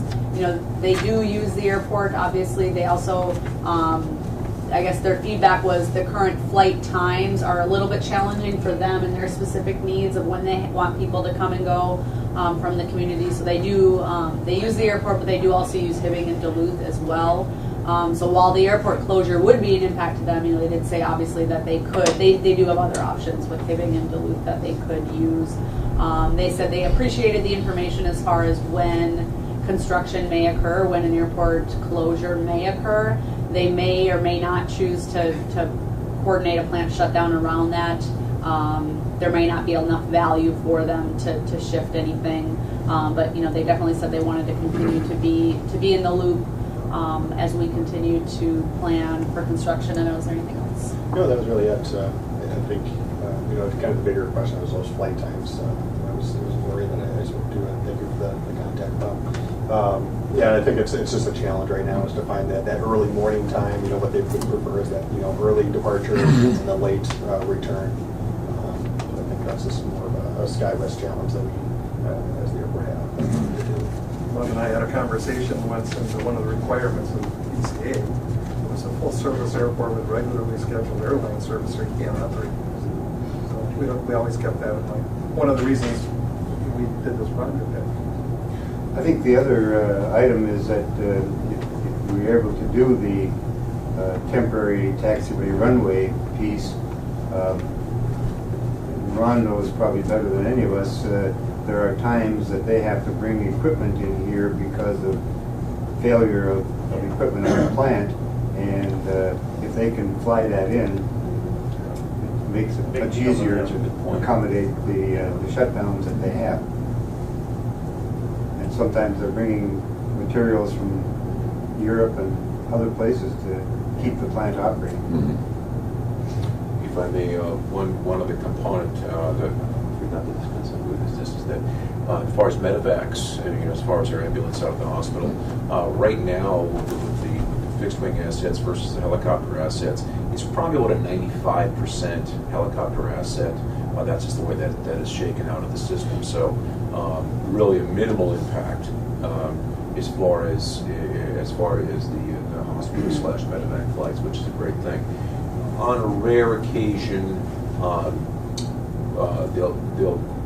King Air will arrive from the metro area harvesting the body parts per se, and so pretty rare. It's probably once in a 2 to 3 month event, but that's something that we can, definitely.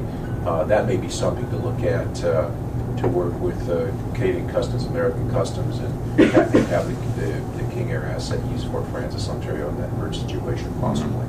But I don't see a major impact on the medevac flights at all, given the fact that, like I say, 95% are helicopter assets. They always refuel them, don't they? Yeah, they probably about 60%, probably 50 to 60% refuel. Depends on the weather, depends on the route.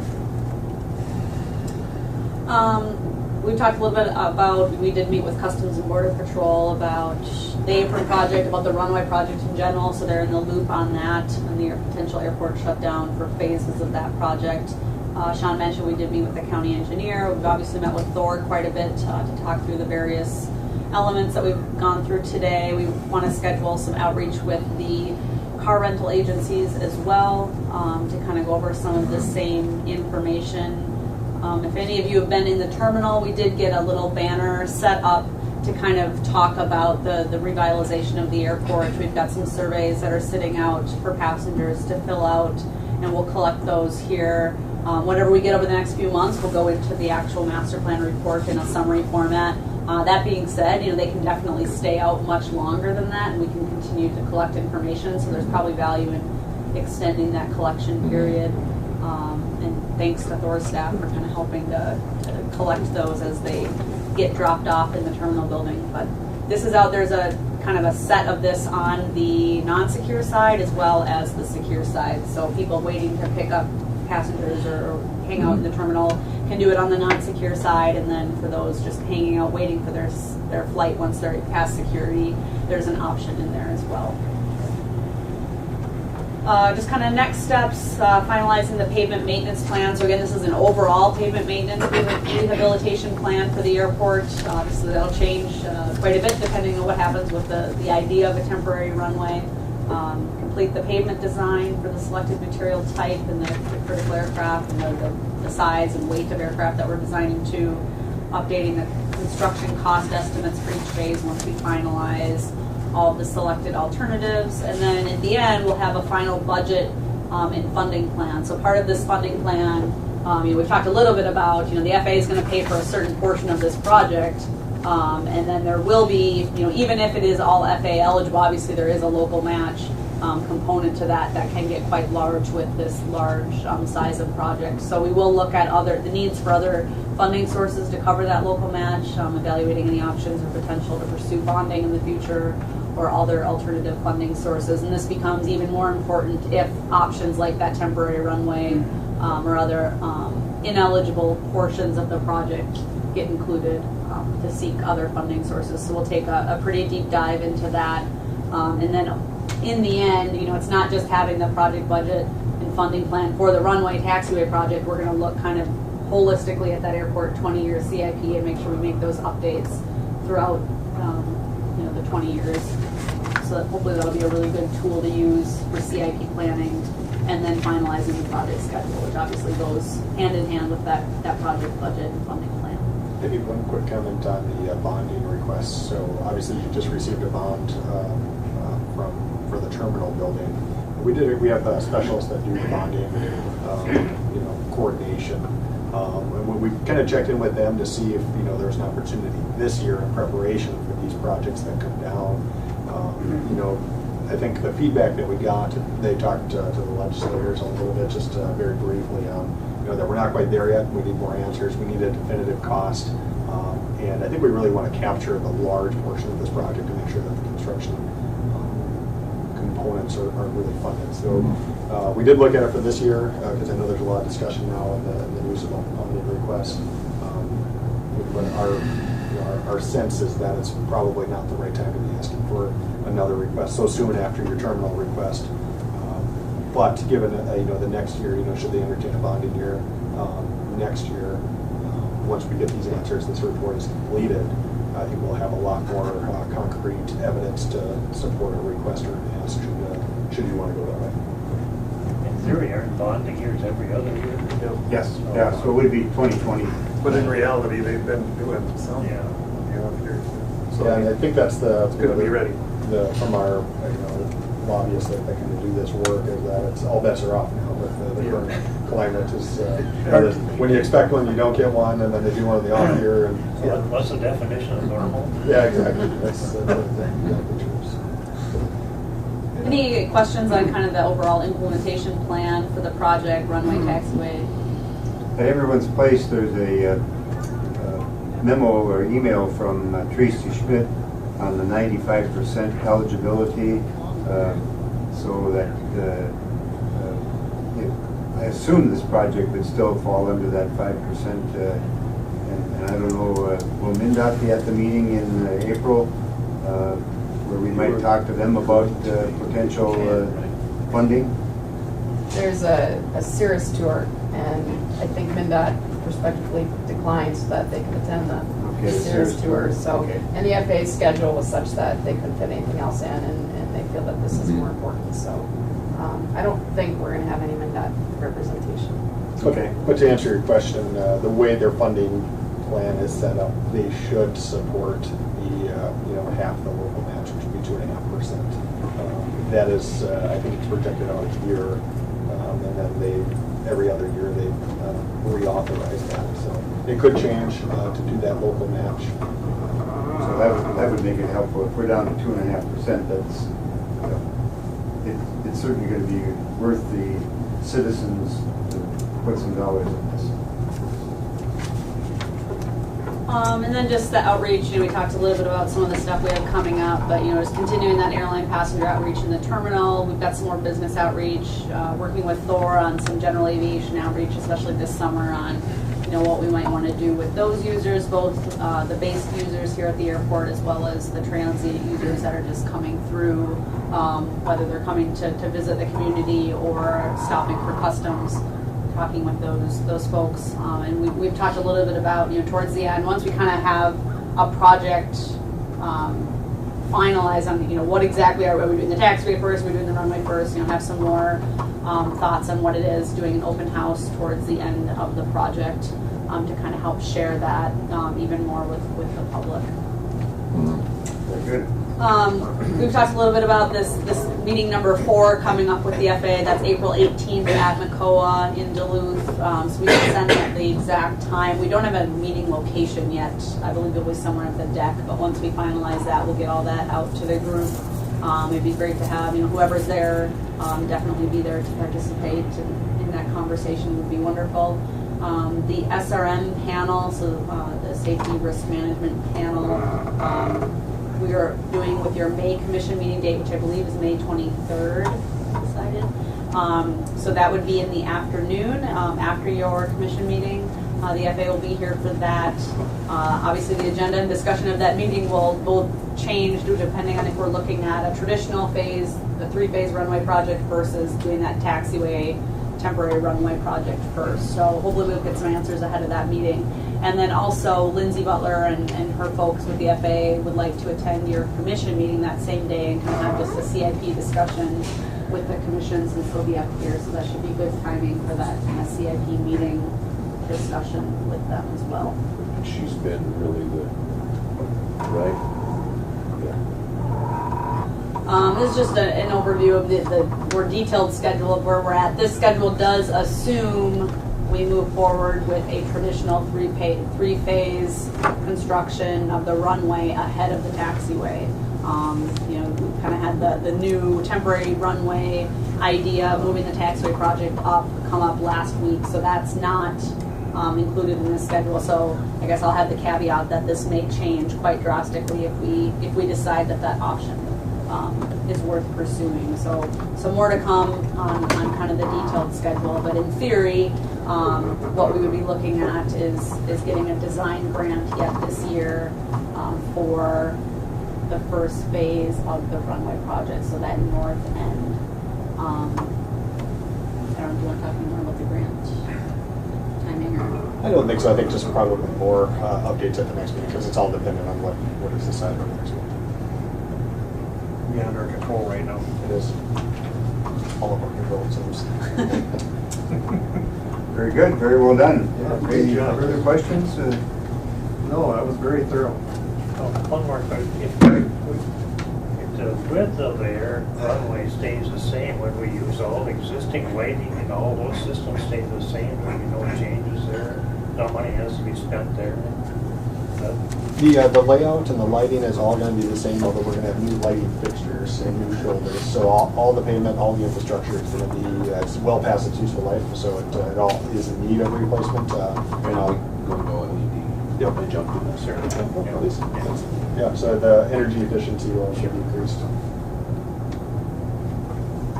Wonderful, thank you. Very well done. Yes, thank you, guys. All right. Item C is taken care of. Request for qualifications process and schedule discussion. I can talk through that one for you. Right. So these guys just kind of went through where we're at right now, and I think we're at a decision point, or will become April, and there's two directions this could go. The first direction is we find out that the temporary runway is viable and we need to explore it. And then I think what happens is everything goes on a pause because now we're redirecting. Obviously, you heard the challenges that are associated with that. If we find out that there are those showstoppers that Sean was talking about, then what happens is you guys are in the unique position of having to go through consultant selection before you can get under contract with a consultant for design services. We're at that 5-year threshold. And if the temporary runway is not a factor, then we kind of have to expedite the consultant selection process to continue to stay on schedule with that 2019 construction grant and the 2020 construction period. So what we would propose, pending the outcome of the April 18th meeting, I think that's going to be where we're going to find out the answers and have that kind of workshop type discussion about the temporary runway. If the direction following that meeting is there's too many things to overcome financially and otherwise to do the temporary runway, let's continue to move forward with phase 1 of the runway reconstruction project, then the commission would have to develop and approve a request for qualifications at their April meeting. They would have to have those statement of qualifications due at their May meeting and make that selection there, and then get under contract with their preferred consultant at the June meeting in order to meet that FAA grant timeline. Okay. Is that clear? Yep. Okay. So more to follow, I guess, after April 18th, and then we can track it from there. Okay, very good. Thank you. Thank you. All right, we'll go to, we're running along here, old business. Good question, Bob. Oh, excuse me. Recognizing this is a little bit early here, based on what I've been listening here today, the temporary runway here, at this point in time, what is then completed as far as buildings are concerned, and what is completed and estimated as far as runway. I understand that there's a number of questions out there, but there must be some general ideas in mind, and I'm thinking from a planning standpoint of some of the things that I've been working on. Do you know them? What buildings do we have under construction here on a planning basis? And I realize we've been talking about runway here quite a bit. But to me, there's not something general at this point in time where you plan to complete this project, unless I'm listening to a different discussion, because I don't hear it so well. Well, we're certainly, phase 2 of the terminal project will be starting in the next probably 60 to 90 days. And we're in the process of trying to complete phase 1 right now. But phase 2 will be additional building and construction. And then we're moving into the runway project in 2019-2020. So the building construction is going to be almost complete before runway is started, or is this indeterminate? No, we're hoping to have it done in between 12 and 18 months. Okay, good. This is the kind of information. 12 months, so we would hope to have it completed by the summer of 2019. Okay, thank you. Thank you. All right, under old business, if you go down to this is the plaque that would be in the airport, and we've got a couple of changes that are going to be made to it. Fairchild in Wilford, Fairchild Sign, has given us 2 quotes.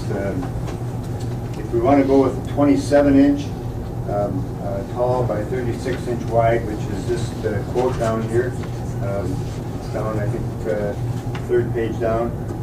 The 27-inch would be $4,144. If you want to make it square, she sent, and that's the 2nd page down, where it would be 36 by 36. That would be $4,700. Yes, $4,700 is the figure. So the commission needs to make a decision if they want to, which one they want to move forward with.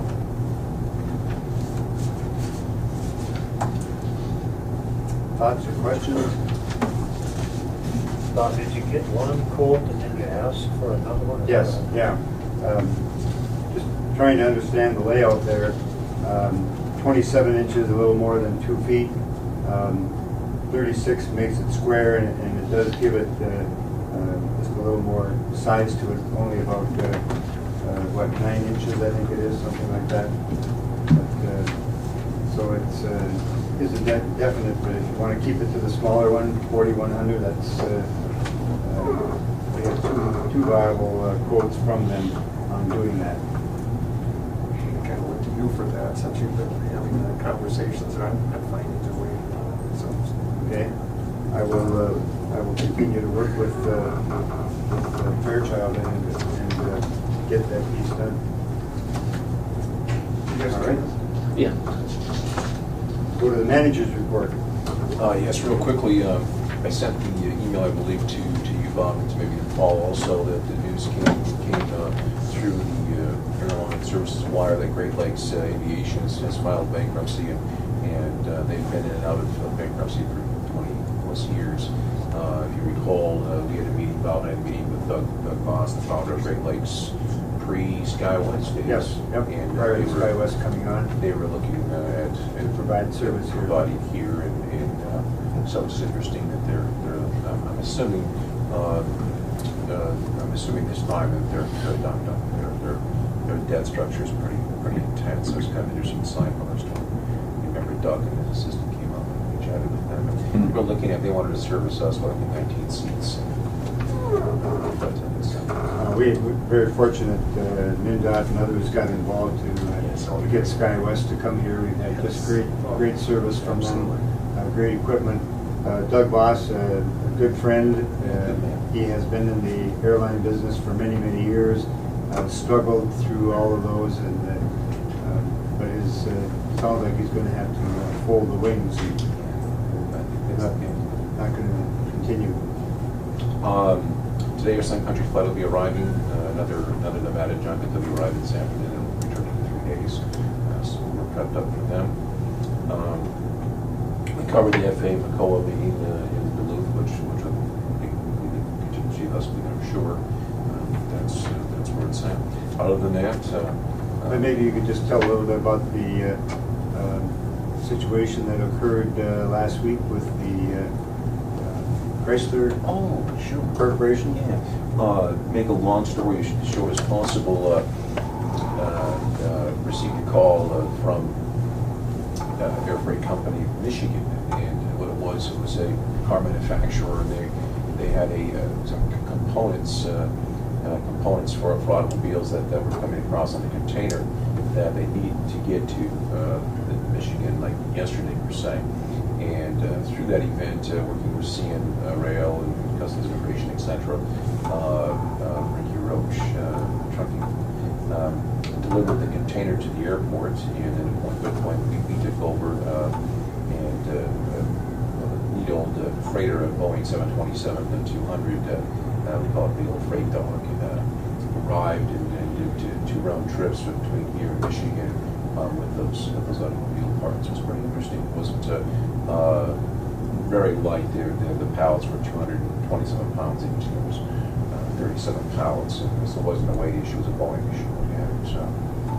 They needed the parts to keep the. They needed to get the parts to keep the line operating, and X amount of millions an hour if you quote unquote shut the line down. So they spent the money. You know, I happened to be there and watch the operation. It was pretty well done. Ricky Roach was there at 4 in the morning, plucking the container off of a Sienna train, bringing it to the airport, and then Thor and his crew took over, and it was a real good coordination. I think it went off without a hitch. Really well done. So those kinds of assets are available. We have that kind of coordination locally. That is another, real credit to Thor and his team, but to the airport as well. They could serve in that capacity, and I'm sure it saved that manufacturer a lot of time. Intercepted immediately when it comes across. Yeah, and they broke the train to get that car. And that's working with Tony and his customs crew. Really excellent. So yeah, we're very fortunate. We're very good with the customs folks. But thank you. I forgot. That's other than that, great service that the airport was able to provide and keep that assembly line going in Detroit. So it was really interesting. So it's kind of a little peek into that world and how it works. They can't break the chain on the line. That 727 came up from Texas. From Texas, they've been on charter in Texas, and there are numerous large freight companies that are based in Michigan to support the automotive industry there. So it's pretty interesting. They also, I'm sorry. Go ahead. No, I'd say people don't think that we're part of a global, right here, a global network and a global logistics supply chain. Our conversations start in China and end in Rainier. And Falls Airport. So. One sidebar that is coming to mind now is that having discussion with the freight company. They also do work with DigiKey in Beaver Falls. So when the quote-unquote standard UPS/FedEx freighters can't keep the demand, they do a lot of work. So they're very familiar with Beaver Falls. Another sidebar story to the future of a CRJ aircraft for the regional like ours. They're protracting, of course, and projecting that in the near future those aircraft will be eliminated in a new phase, more efficient, higher number of seats aircraft. This company is the first to have paid. They're putting cargo doors to CRJs. 200 is pretty interesting. So they're anticipating that these CRJs are coming online at obviously a very good price point and be put to work in the freight industry. So yeah, that's pretty interesting. Snow event this time of year, great. Yeah, I actually look at the snow now. This time it's beautiful. It's very easy to move. It goes away quickly, and it's not looking forward to more positive days. Good. Thank you. Further. Okay. you. Secretary's report? Joanne? Kyra didn't have anything to report for this meeting. Now, she asked about, well, there's two things here. The new ad, this is the ad that was used last year in the special edition at with the newspaper. And this is the new ad that's going to be coming out in the newspaper, quarter-page ad. That's going to be in there for this coming, and I think, when does that come out, that new session? That new, this weekend, or is it? It's Soon. soon, yeah, within the next 2 Right. weeks cycle.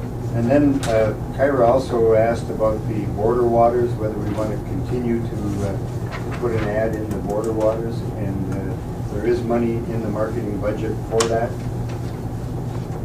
And I don't know what size we had.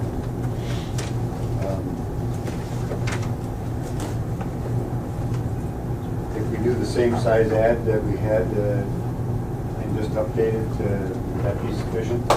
Okay.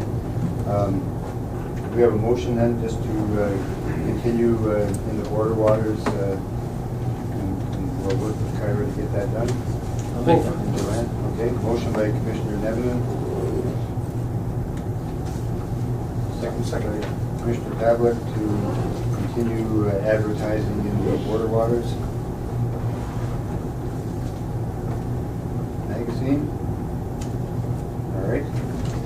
Discussion? It'd be nice if we could get this out in a little wider distribution too, especially up in the northern communities. No, maybe it's possible to make some copies and put that out to resorts and others. Well, that's Okay. one thing about the border waters, it does have a really wide distribution, it's all kinds So of they may get it in. resorts. Okay, well, that's good. Thank you. Okay, further discussion? All those in favor of the motion, signify by saying aye. Aye. Those opposed, same sign. Motion is carried. Thank you. Further, Joanne, anything else? Okay, reports from members. I have nothing, I just want to give credit to all the people working on these projects for us. We've made a lot of progress, I couldn't be more pleased, so thank you. Even Steve. Got to tease him a little bit. Commissioner Norby, thank you for sitting in. I don't have anything more to add. Thank you. Two quick things, if you look at those employments that you have for February, man, that's it's impressive. Trending, continue to trend up, which is terrific. One other thing that was referenced in Sean's about talking to Boise is I've had several conversations in the last 2 weeks again about the schedule, and if there's an opportunity to visit with SkyWest in the near future about any schedule changes. I mean, again, we look at the employments and where they're at, but if there is, especially in the summer season, if we're anticipating any changes in that schedule, what that might look like, if there's an opportunity to modify it at all, or to have a conversation about it.